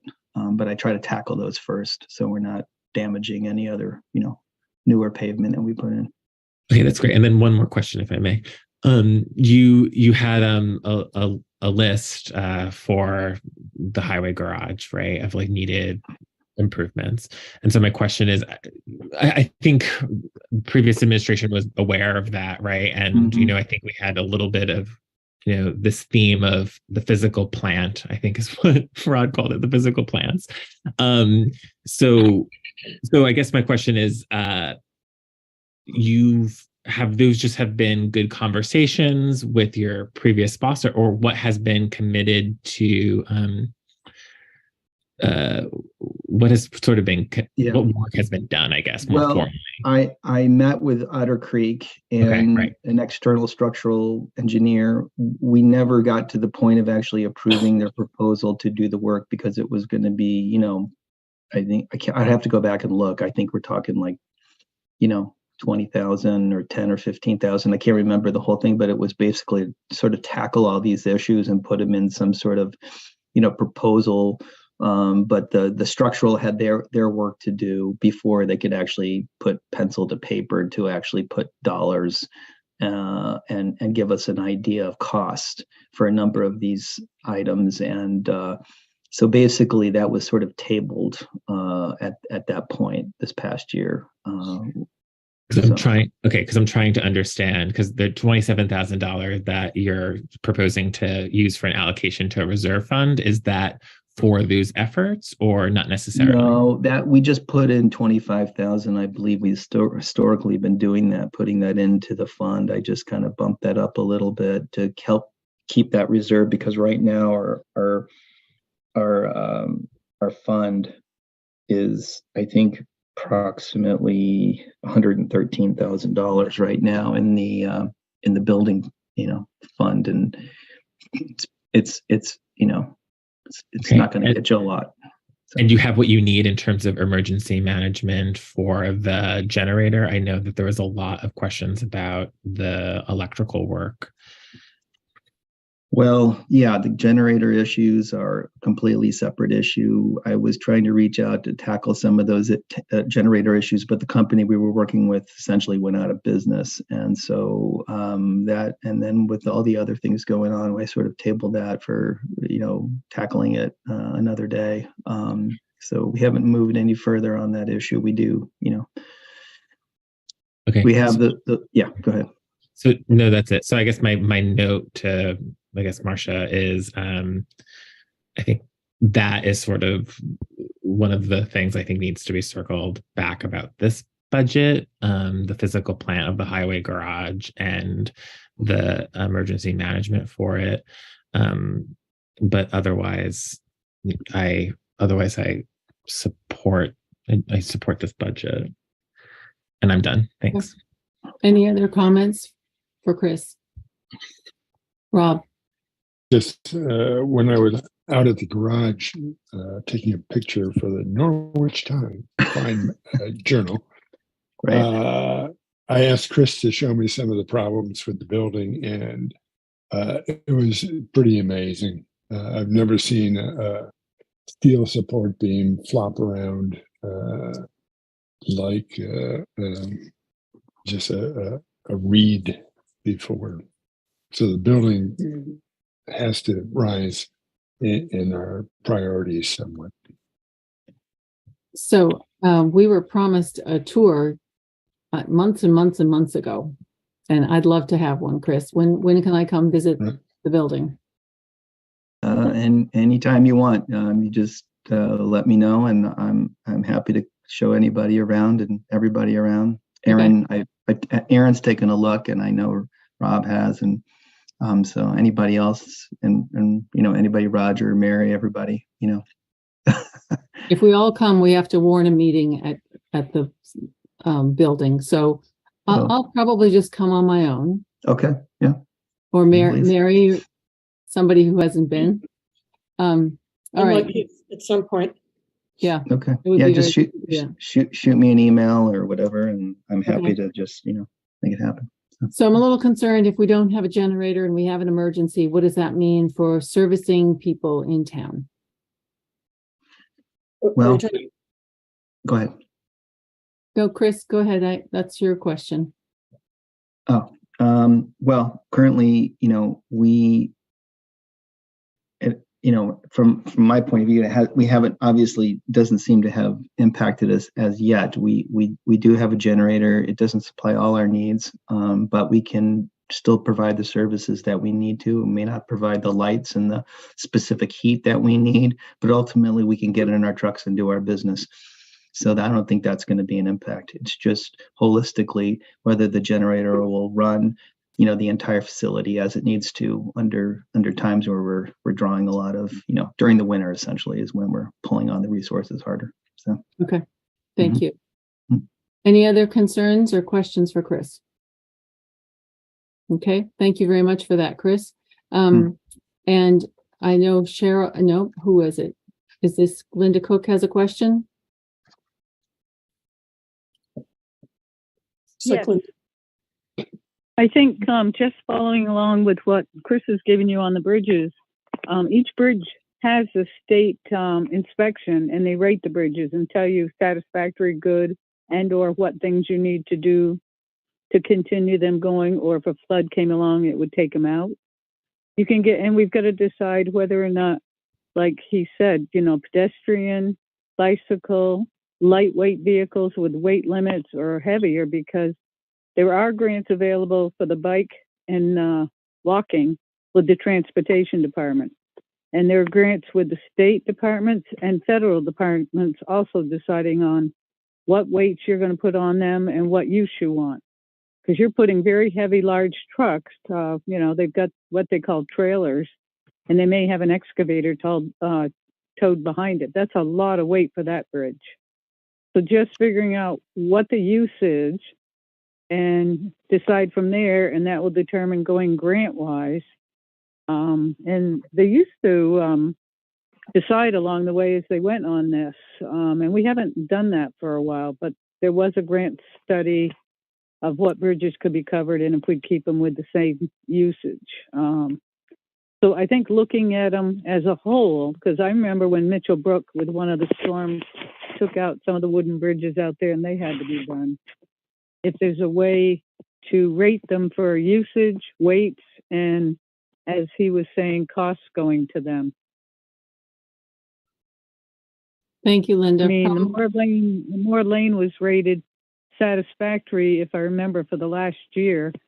And they have something where, what is it called? Oh, I'm forgetting the word again. The pilings on the side. Are you talking? Going down and it's washing it out. You're talking if a big storm scouring, I believe. Scouring, yes, that's the word I'm looking for. That makes me want to wash it, not pour concrete in there and make them stronger. And so if we did some things there, you could decide from there where you want to go and how long they will last. So those are some of the good things to work now before you get to what you want to do. And yeah. I was hoping that bicycle and trails and all that would have had a chance, but they haven't. Well, in terms of Moore Bridge, from V-Trans perspective and Chris, the bridge inspection report was completely fine. There is no scouring to speak of at the bridge right now. So the bridge itself, from the structural integrity, is completely doing its job. And at this point, I think it's just a strictly a contaminant to water issue. And once we determine whether or not, as I've said, if this encapsulation works, then we can take the next steps. Or if somebody wants to go further. Then they must have done another inspection since the one I had seen. Yeah, Chris was just out there on Friday. So okay. So he did good. Great. Thank you very much. This is probably going to have to come before the board in July when we'll see what's going on with the bridge containment. Okay. Chris, before we lose you, if there's overlap between you and Bree, maybe you could hang around and sure. we'll move to Bree. Roger, you have a question. Marcia, so where do we land in terms of next steps for Chris's budget, I guess is my question. So do we want, what do we, because I think we talked about going back to Joyce with an update. Do you know what I mean? Yeah, we haven't really done updates back to Joyce on any of these because we were going to look at the whole picture in the end. Okay. And we were going to come back to ones that we were concerned about. I'm not hearing anybody raising concerns about this one, right? So Chris may not have to make a repeat performance here, but we are going to be doing a overview pass of the whole budget. Well, I think there was the question potentially of the physical plant of the highway garage, like I don't know. Was there? Did I hear 3 people on that? I don't know. I didn't hear that we had any definitive numbers or anything yet. So Okay. I don't know how we plan for that. Well, my intention was just to dust off, go back to Otter Creek and talk a little, get back with them. And I believe we have enough funds in there to at least entertain a more specific proposal and get some specific numbers that we can talk through. And this would be something that we have to plan for the next fiscal year. So you're saying that there's probably nothing that we could do with the money in the budget this year to do anything to stabilize the building. And that once you get information from Otter Creek, that would go into the next budget for future. That's what I'm thinking right now, unless I get any other information otherwise from the structural engineer that says that we're in, something deep and we need to do something quick. Other than that, my intention is to get the facts and figures together and move forward. You're probably not going to have that in the next 2 weeks. No, that would be probably months to do that. So, okay. Yeah. So it seems to me that, this goes to our sort of emergency funding that we've talked about in the past, because obviously if the front of the building collapsed, that would be an emergency. We'd have to do something. We haven't defined emergency, but that wouldn't be a good thing anyway. So at this point, I'm not envisioning that we would need to have Chris come back to talk to us again, unless anybody else thinks that he needs to. And otherwise, your budget will be as proposed, put into the final mix, and we'll make our budget. Okay. Sound good? Sounds good. I'll hang out for Bree in case she needs me. Okay. Thanks, Chris. Bree, you're on. Yay.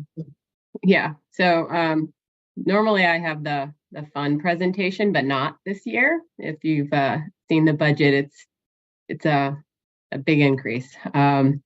So this year's plan addresses a lot of safety concerns that I've seen arise this year, and talking to VCLT, what's been addressed by Wade, and also some of the liability we've taken on as a town with that ABA trail and, the Barrett Pizza Oven rebuild. So we have done pretty well this year. Right now we're at 38% of our budget expenditure, and we're at already 33% of our budget revenue. So I'm feeling pretty good about it. We had a really great year of growth in programs. We reopened almost all of our adult programs over at the Mary Cross School, which I was not sure we were going to be able to do, honestly. And we started a childcare program for SAU staff members during in-service days that was really creative and thought of by the Hanover High students, and didn't cost us anything because they volunteered as CITs so that they can work for Norwich Rec later. It was a really great collaboration with the SAU and Norwich. We've also been collaborating with the library a lot more than usual, and they're going to be helping with our community potlucks. So the budget this year, and I'm sorry I sound a little weird. I have a cold, so sorry about that. But some of the increases that you can see in the FY24 budget are directly in response to unexpected expenses from this year. And those would be in line marking. Line marking is a lot higher, and I'll explain that shortly. And the Marion Cross School rental fee is also a lot higher, and the tennis courts.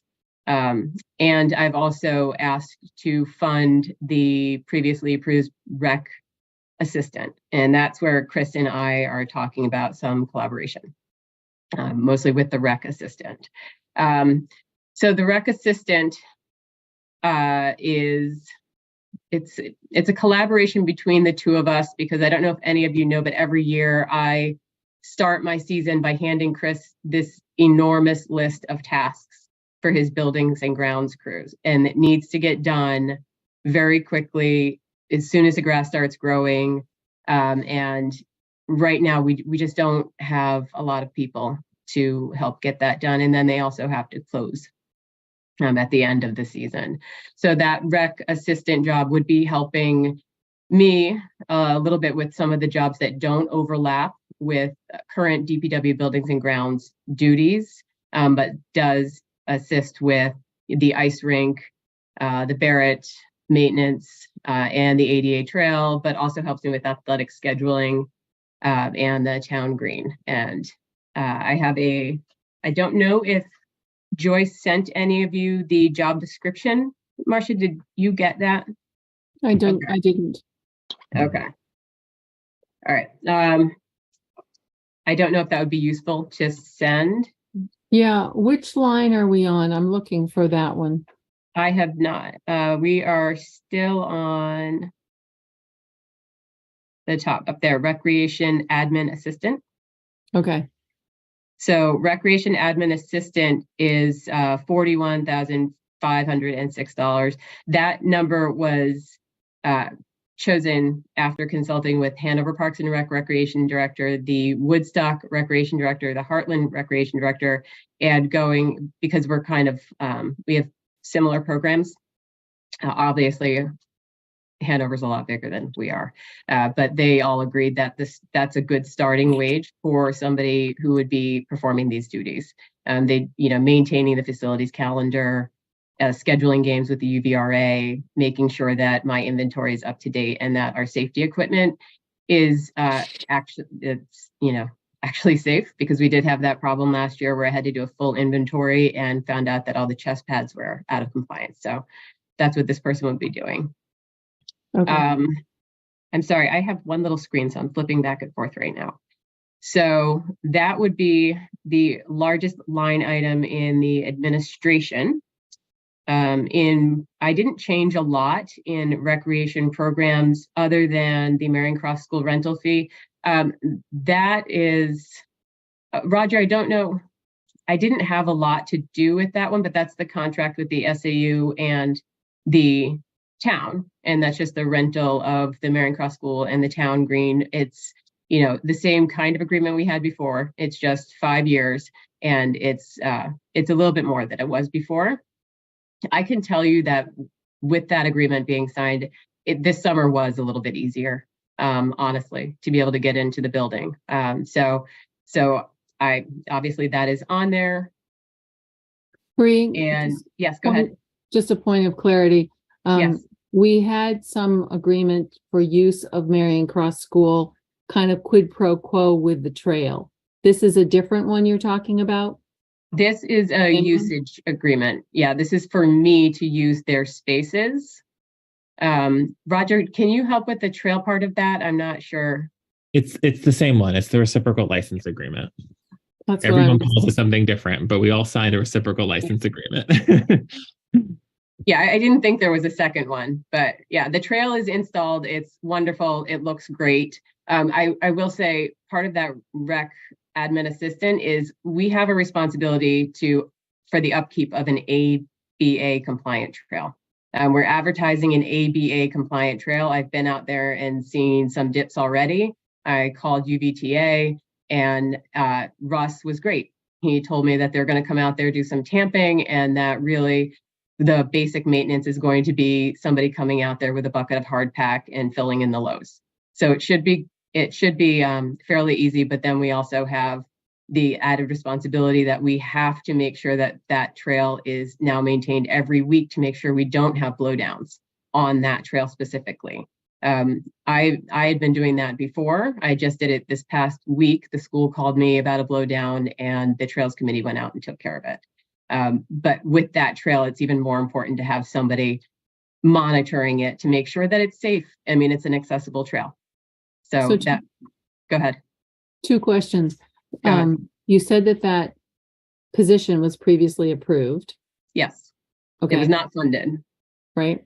Mhm. And second of all, does the ADA portion of this mean that there has to be special training for that person?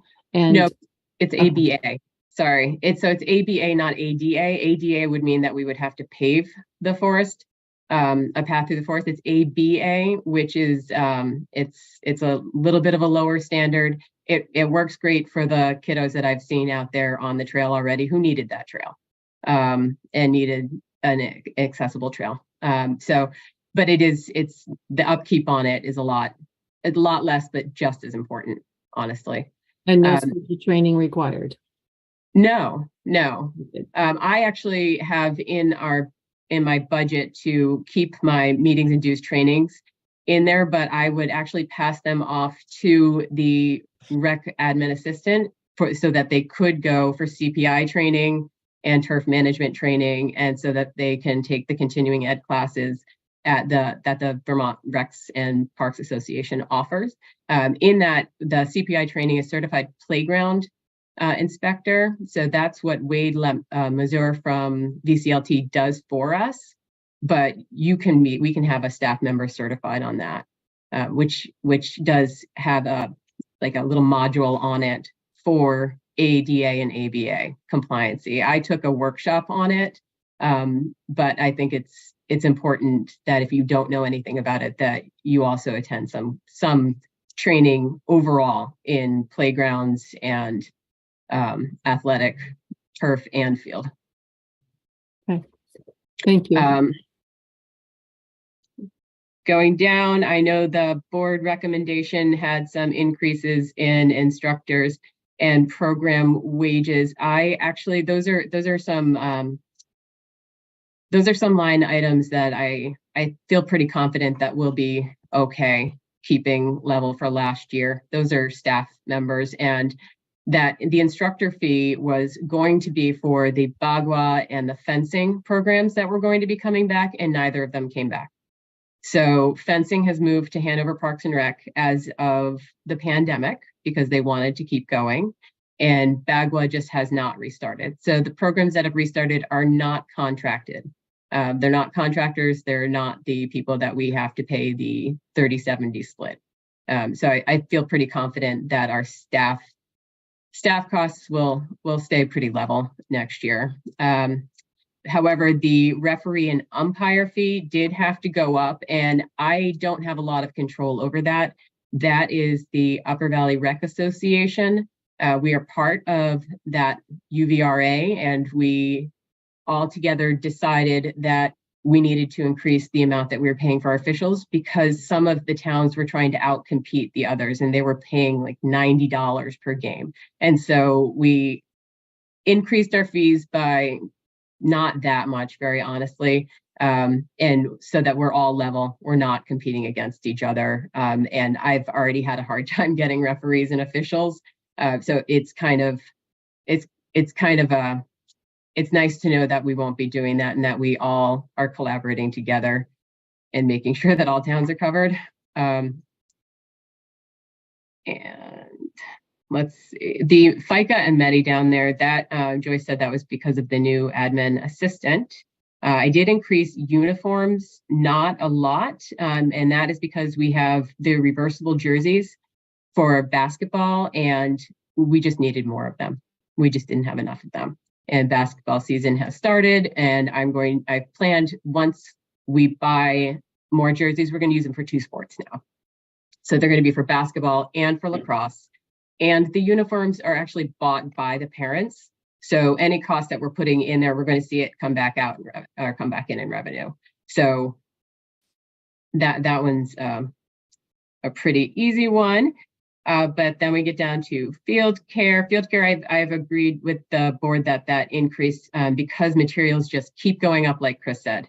You know, I do think a little bit of a cushion is good. I did start out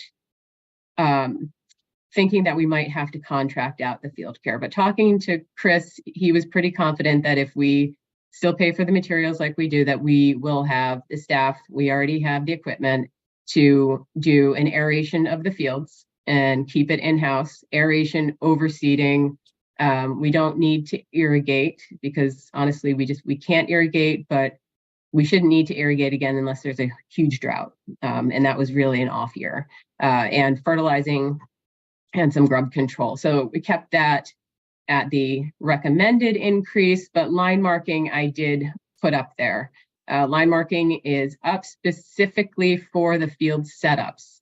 So field setups were done by a former DPW employee, and I think he had like 3 people who helped him, Chris. I don't really remember how he did it, but we don't have enough people to do a field setup. It takes 2 days to do it with 3 guys. It was just too much. So this year we hired a company out of Keene called Tattooed Turf on the recommendation of Hartford. They also use them. They came in and it was $2,500 for them to come in and in one day set up all the fields for us. And so then the DPW guys only had to line them weekly, but then I had to come back before every game with a hand liner to keep those lines fresh. So in that line marking is both the amount that it costs to use Tattooed Turf, which is $5,000 a year, and it is $200 for a box liner, which is what I'm currently borrowing from Hanover Parks and Rec, so that I can hand line the fields. It also includes the paint. We use Eco White paint because we're too close to the river for me to feel comfortable using regular athletic paint. We've been using Eco White for years. And it also includes enough additional cans of paint for the box liner to continue marking out the town green.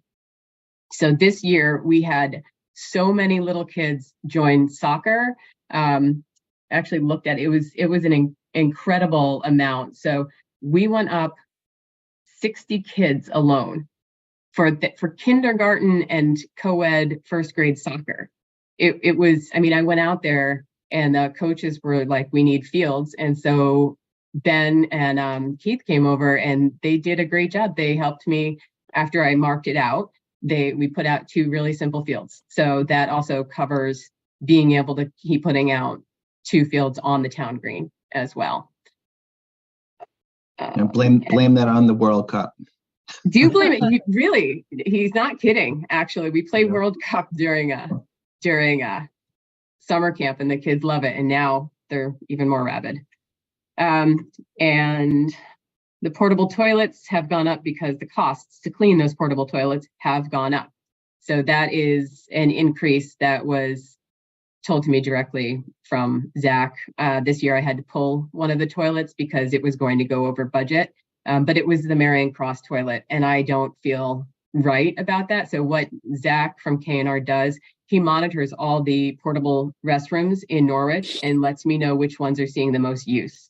And unfortunately, last year it was the Marion Cross one that had the least amount of use, so I pulled it. But now that we have an ABA compliant trail there, I do feel that we should replace that toilet, at least at the head of that trail. And that brings us up just a little bit, 28%. The Women's Club grant is the next one. We need to replace the fountain at Huntley. I know everybody's seen it. It's leaking. The panels are falling right off the front of it. The Boss family donated it as a memorial to the patriarch of that family. And I have had a lot of conversations with Lydia Boss and Kathy Gerard about how to replace that fountain. And we did have a plan 2 years ago during the pandemic to replace the fountain. She chose a fountain. We were all set. And the people we chose, unfortunately, were on the debarment list. So it got deferred. So at this point, we really need to replace the pipe, first of all. So the interior of the fountain, the entire inside is corroded. And so it's leaking everywhere. I've had to go in and turn off the water myself because it's just a huge waste. So I talked to Mike Tibbetts and Sam Eaton, and they both said that it's not a hard fix. We can just have the pipe replaced next year, but we do have to put in a new cement pad there because it's an ADA compliant fountain. So you need a roll up pad to be able to put that kind of fountain there. So we need to replace the fountain pad. We need to replace the fountain itself. taking the sides off to preserve them, we have to do something. I'm still talking with the family about how we create another memorial. You know, we respect those panels that have a beautiful saying, a dedication from the family. And that's something we'll work on later, but right now we need to replace the fountain. So that's why that's in there as a women's club grant. And then we get to the tennis courts, which is not fun. So the tennis court contractor last year, I'm sure you all remember, couldn't staff coming out for the resurfacing. So we were put off twice. We were put off last spring and this fall. And I was told that next spring that they'd be able to come out and they could complete one more resurfacing of Huntley, the tennis courts. Unfortunately, when he came out, he said there's no way that they can do another simple resurfacing because the cracks are too wide, that when he pulls it off, there's no way you can put that much epoxy in there, and that all we would be doing is covering up dead spots in a court, which is not it's not ideal. You can't play on a court where you can't see the dead spots that are on the court, and why would we spend that money? So he has gotten really creative, and Chris was a huge help here too. And he came up with a cost to do kind of if a resurfacing is a Band-Aid and a reconstruction of the courts is surgery, this is a cast.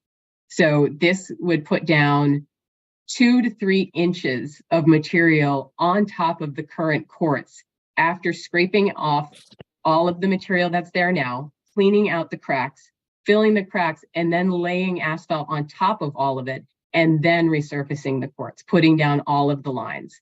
And he thinks we'll get about half the life out of that, which is about 10 to 15 years. It's also half the cost of reconstructing the courts. The estimate I was given was $120,000 to $130,000. That's not what's seen in the budget right now because Joyce took out what we already have. We have $23,000 in the reserve fund for tennis courts. I know that we could have looked at the recreation fund for that because there are $70,000 in there. But the last time I came to you as a select board, it was about the baseball diamonds at both of the baseball fields, and we had talked about using the Gerard Fund and the Rec Fund. So this is it's a bigger conversation, obviously, and I also need to ask for permission from the select board because normally I would be asking for permission from the town manager to research grants for this, because I know there's grant funding out there to help with these tennis courts. The USTA grant that I wanted to apply for the full reconstruction, it's still out there. I just don't know if it would cover this creative sort of half reconstruction. But in lieu of not having a town manager, I need the select board to allow me to look for those grants and then present what I find to them, which is why this budget has the full expense on it, because their liability. Wade from VCLT allowed me to hand epoxy all of the cracks last spring and then put down asphalt taping. And we can't do that again. He said that we should close them on his recommendation if we don't resurface the court.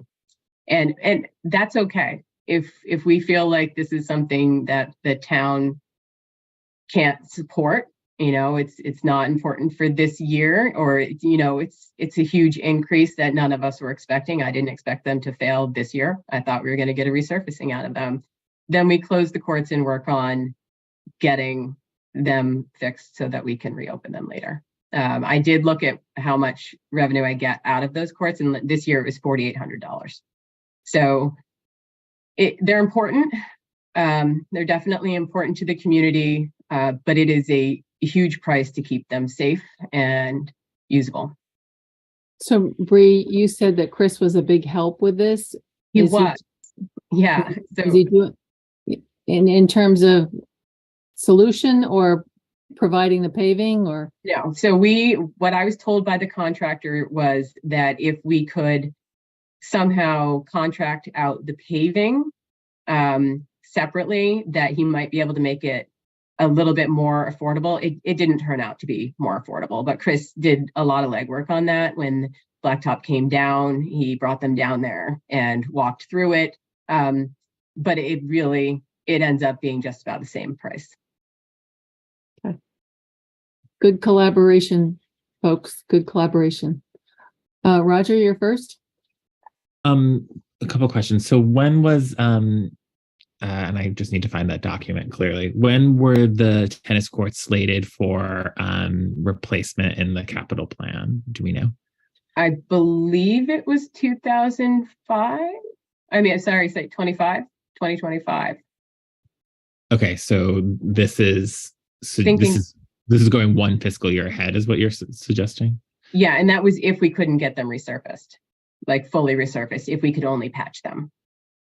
Okay, so that was my one question for that. And then I guess so the position, the recreation admin assistant. So so if you look FY22 and then FY23 and then now, this is the first appearance of that line item. I know that under Herb Durfee, there was a thought to potentially have the DPW admin assistant, which was part-time, become a full-time position and share administrative duties between the two departments. It was talked at budget season. I don't ever believe it was funded. Roger, which two departments? Between DPW and Us. Rec. So I think at the time it was thought that by that town manager that there was a way to make that would be a full-time position, an administrative assistant between both departments. And then obviously the part-time position in DPW is still like vacant. So other than, that was always a conversation, but that was the only conversation to the extent that I knew it. And so obviously there's a note to say that there may be more expansive duties for that gig.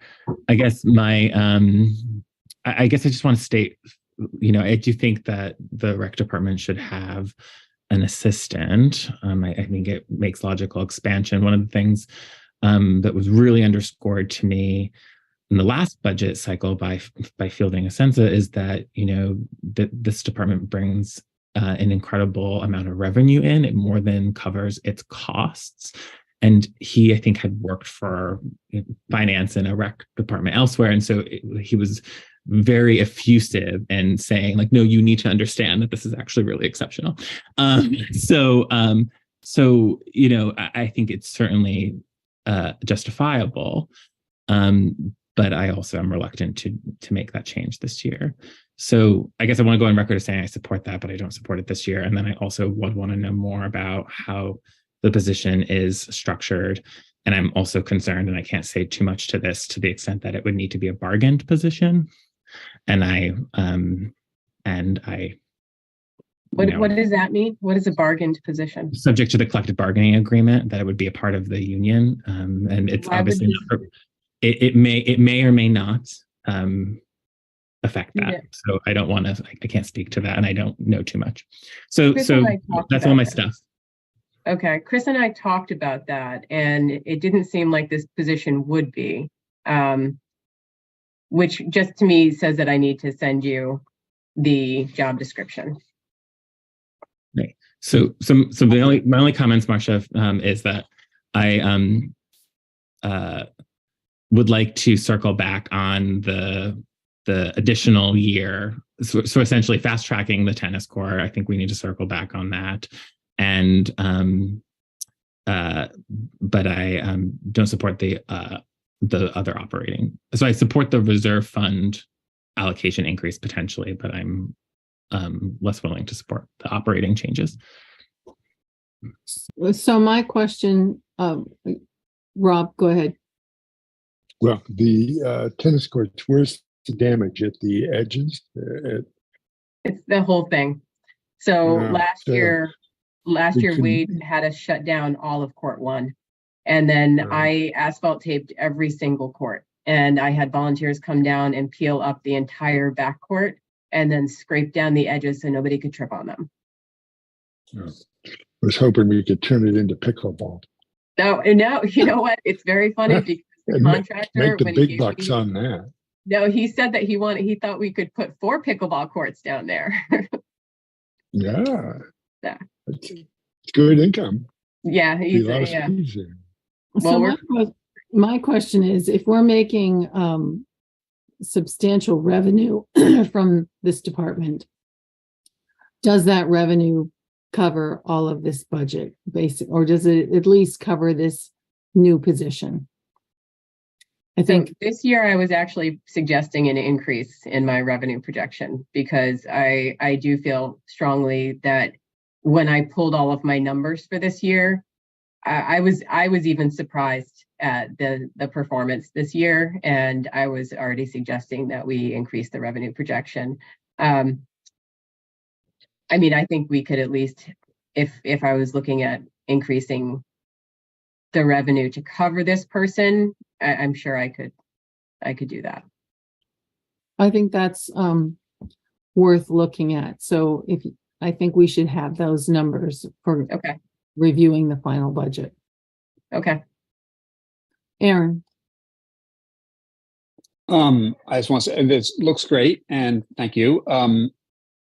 More to the board than to you, Bree. In keeping with our strategy of having a baseline budget and then specials, I think Roger basically said this. I think this budget looks great, and with thinking of 2 of these things as specials, the assistant position and the tennis courts, and we'll just not say we don't want those or not say we do want them, but put those on the list of things that we're going to consider once we've looked at the whole budget and we see what kind of room we have, along with various other things that we talked about.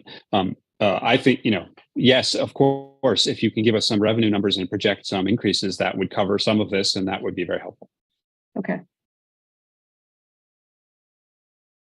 I will tell you that I would be concerned about not having this position because of some of the new issues in town. And I will definitely try to think of other ways to manage some of these, specifically the nature area and the ice rink that I'm not getting any volunteers on anymore, and the Huntley line marking, which took a tremendous amount of my time this year. So I think, Bree, that's we need to know, what would we lose as a town if you can't do all of that you've been trying to do and you don't get this position? What is it that the town loses? I very honestly think we probably won't be able to have, I would probably just have to cut some programs and some of what I do, because I think it's really important to address the safety of the residents. So, yeah. Okay. So I think, board, are you asking her for anything in particular? Or just, we all agree that this is going to be looked at on the second pass? These 2 particular things.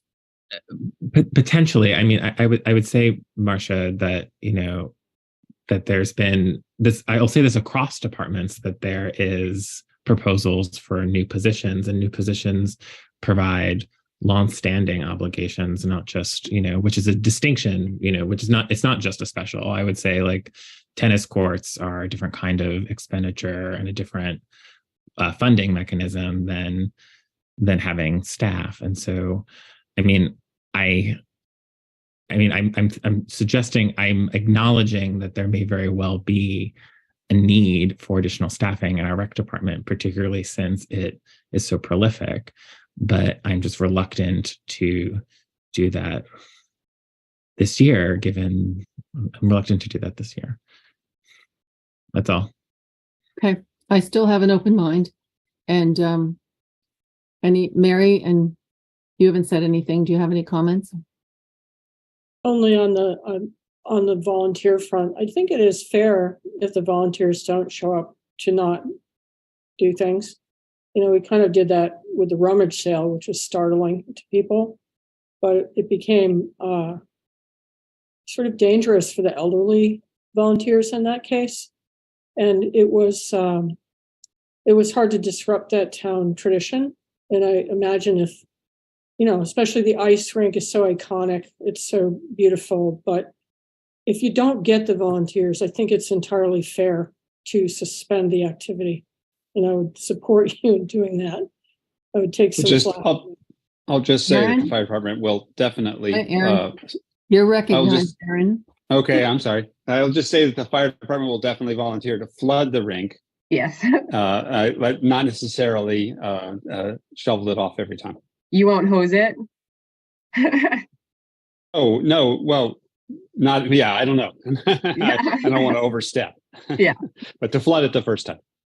Thank you.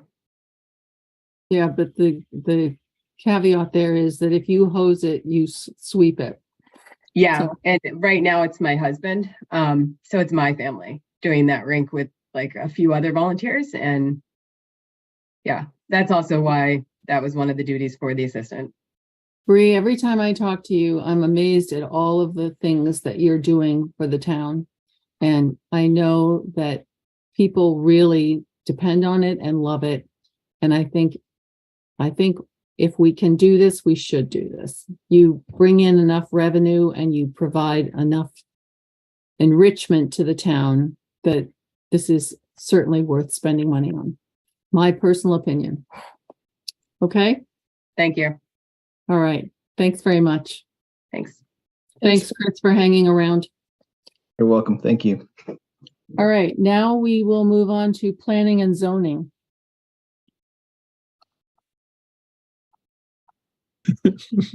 We have no planning. We have no zoning. Yeah. All right. So Oh, it's that one. these are notes from our interim finance director. And apparently he just said it looked good. So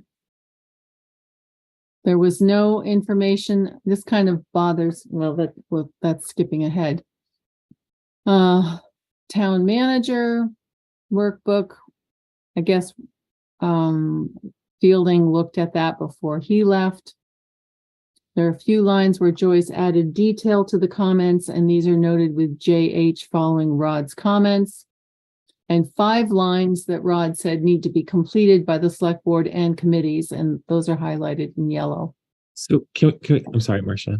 Yeah, go ahead, Roger. Can we go back to the planning and zoning? So if this is the same budget as it was last year, it makes different assumptions about staffing, right? So we had budgeted, you remember, for a part-time zoning administrator at around $30,000. We had of the planning assistant and then the planner, the director, right?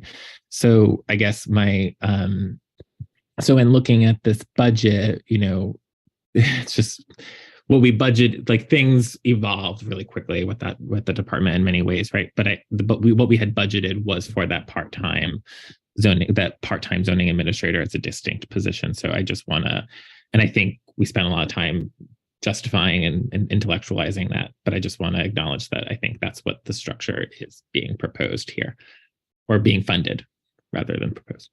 So right now we're being asked to budget for 2 positions. Well, there's a couple of things. So there's planning administrator wage, and then there is the planning department wages, which is Pam and this other position. So I just want to call attention to what is being proposed. Right. So that's 3 people, but we have 1. Right. So I'm just saying that it assumes the budget assumes a structure from last year's budget discussions, but that hasn't materialized, but nonetheless has been budgeted that way. So if we're good, we're good. That's all. Well, I'm not so good. I mean, I think that right now we're in the process, the planning commission is in the process of a search. And I think if they get 1 person, that will probably be a miracle. So I'm not sure we're going to have two. Do we need to budget for two, especially since there's a concern on the board about keeping the budget as low as possible? Aaron. Well, just from the perspective of our strategy here with starting with last year's budget, this is a 5.37 increase, which is easily in our range. So to me, we can just accept this. If we had positions budgeted before, the fact that they're empty doesn't mean we don't budget them unless we're making a decision not to have that position. So we're not really in a discussion about whether to have that position. You already had that discussion. So we just continue the budget. And if it doesn't get filled, then we'll have a surplus. So what? That's the way that budgets work. Interesting. That is interesting in conjunction with the last discussion. I'm not at all sure why there was an approved position for rec, which never got budgeted. Well, it was proposed. Is what I was suggesting in my narrative. It was or wasn't approved. If it wasn't budgeted, then it's not in last year's budget, so we don't have a thing to continue. So we could discuss moving this half position over to rec, but that's a whole different discussion than whether or not to continue the budget the way it was last year.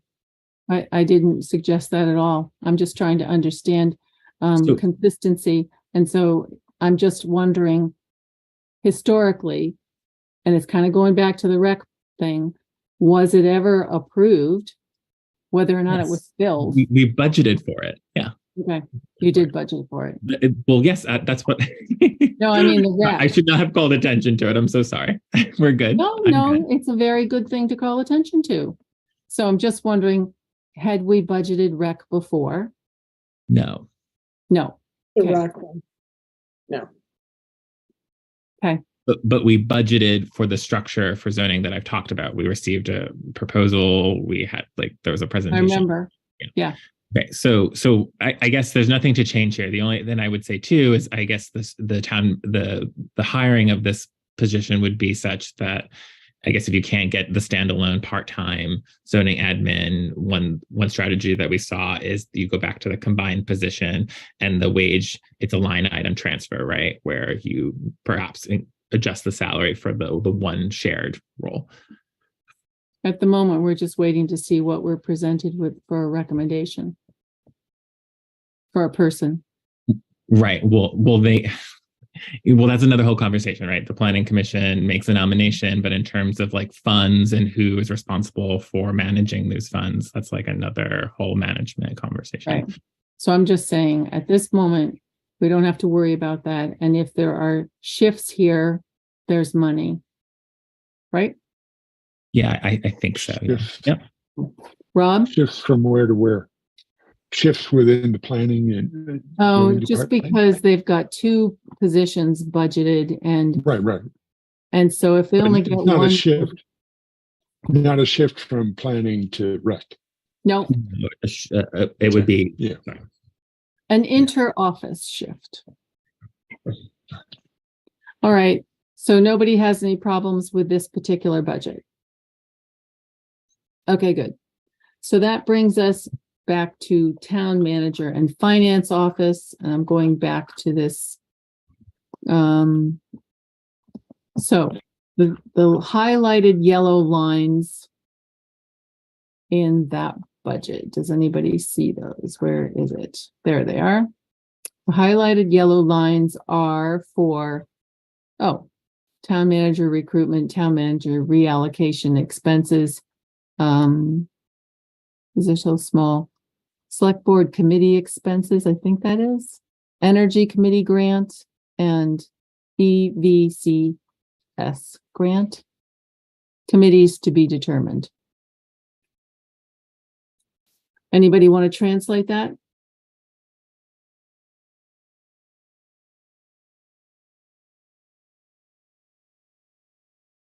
For the people watching, this is page 35 of the packet. Yeah.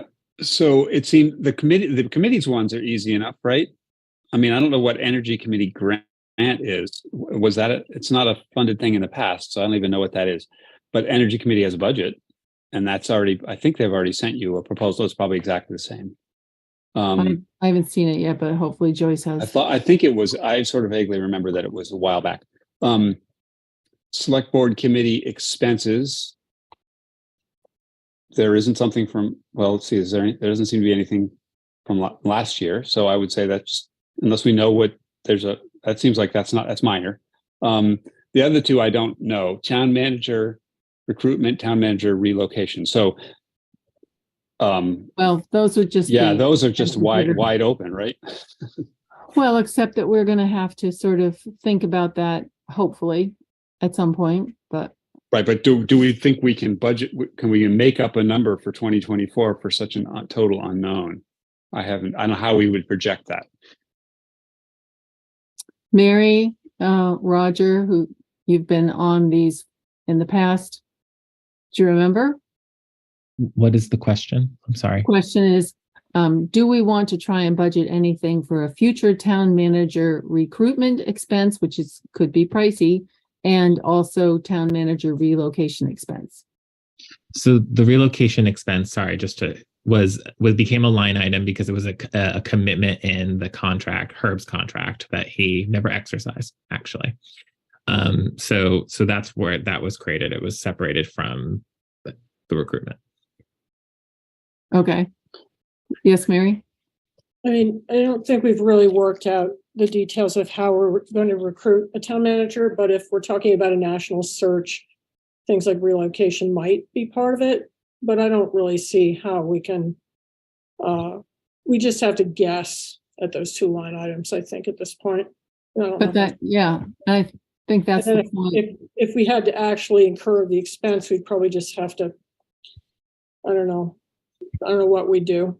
You could have it as a line item. You could stick it in just as a line item and then run it as a deficit, and then reconcile it next year or something like that.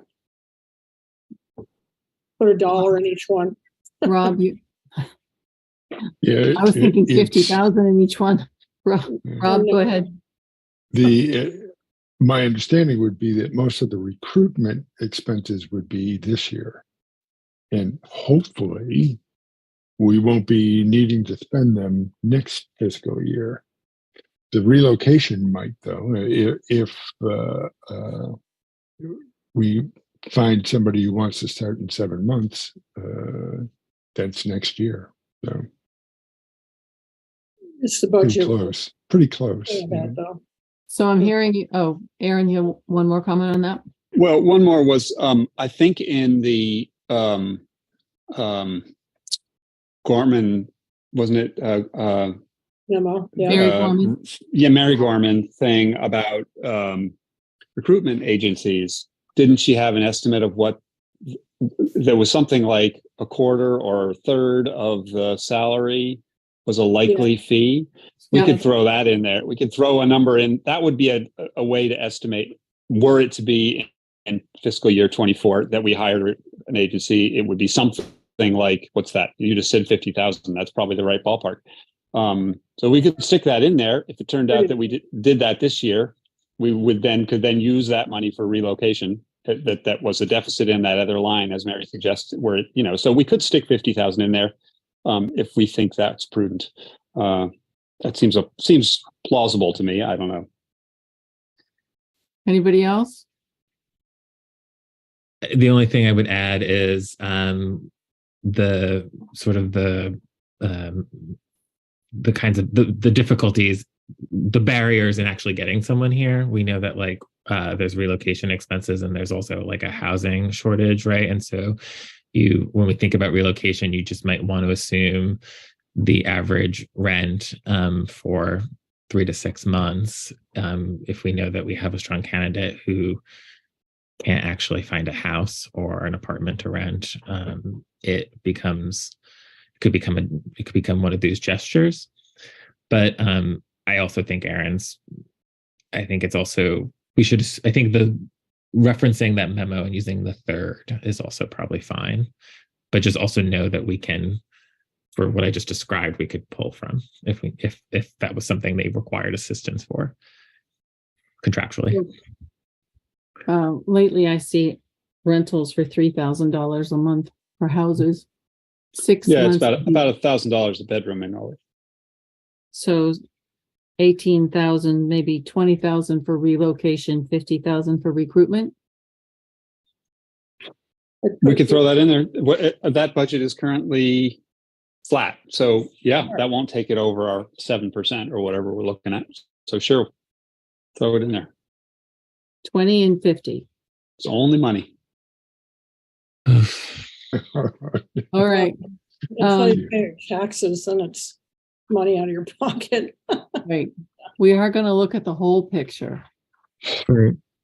All right. I think that gets it. Oh, the only other thing she listed here was insurances and debt service and miscellaneous comments. So Joyce was not able to get any information from folks at the town regarding the sections about insurance and debt service.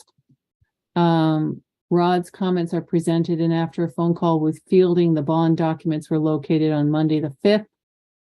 Updates to these sections will need to be reviewed in the past 2 budget. Okay, that's good. After contact with VLTC and VLCT and review of the bond service documents that can be completed by finance. So we'll see more about that later. And then she already talked about the COBRA. Yes, Roger? I'm pretty sure contracted services was for the RFP for Guile Mountain. I'm pretty sure. Okay. So I think we had stuck that one in operating rather than seeing it from, but I think that's, so, you know, as we go through this pass through, like that RFP could be committed to one of the new reserve funds potentially. And so that would free up that line for the discussion that we just had. Okay. So this will all go into the second pass. Yeah. Does that make sense? Do you know what I'm talking about? Yeah. Okay. Okay. I think that's all we have for budget for tonight. It is 10 o'clock and I have the future agenda items section, but we kind of talked about that last night in case anybody has anything new that they want to talk about tonight. Mary? Not new, but just to remember to under active action items to put the COBRA decision. Okay.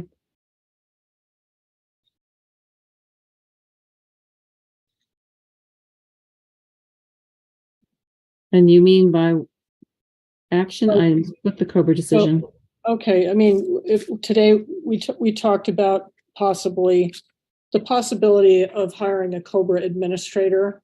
Yeah, it's fairly minimal for us. So we could actually, we would have an opportunity to vote on that if we sort of do it as an action item. It'd be relatively minor, but do we have to vote on that because it's such a small amount that it's kind of under the finance office? Okay, but did we decide to do it? I think we decided to let them do it, didn't we?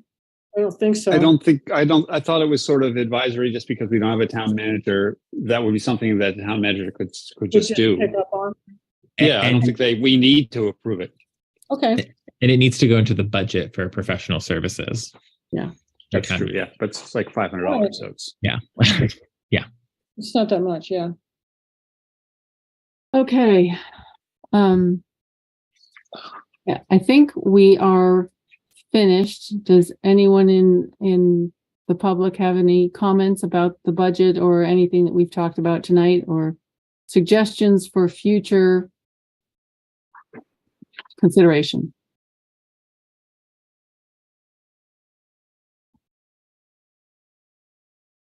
Okay, seeing none, do I have a motion to adjourn? So moved. And seconded by Rob. Well, yeah, we've got Charlotte Metcalf wish to make a comment. Okay. Charlotte Metcalf, do you have a comment?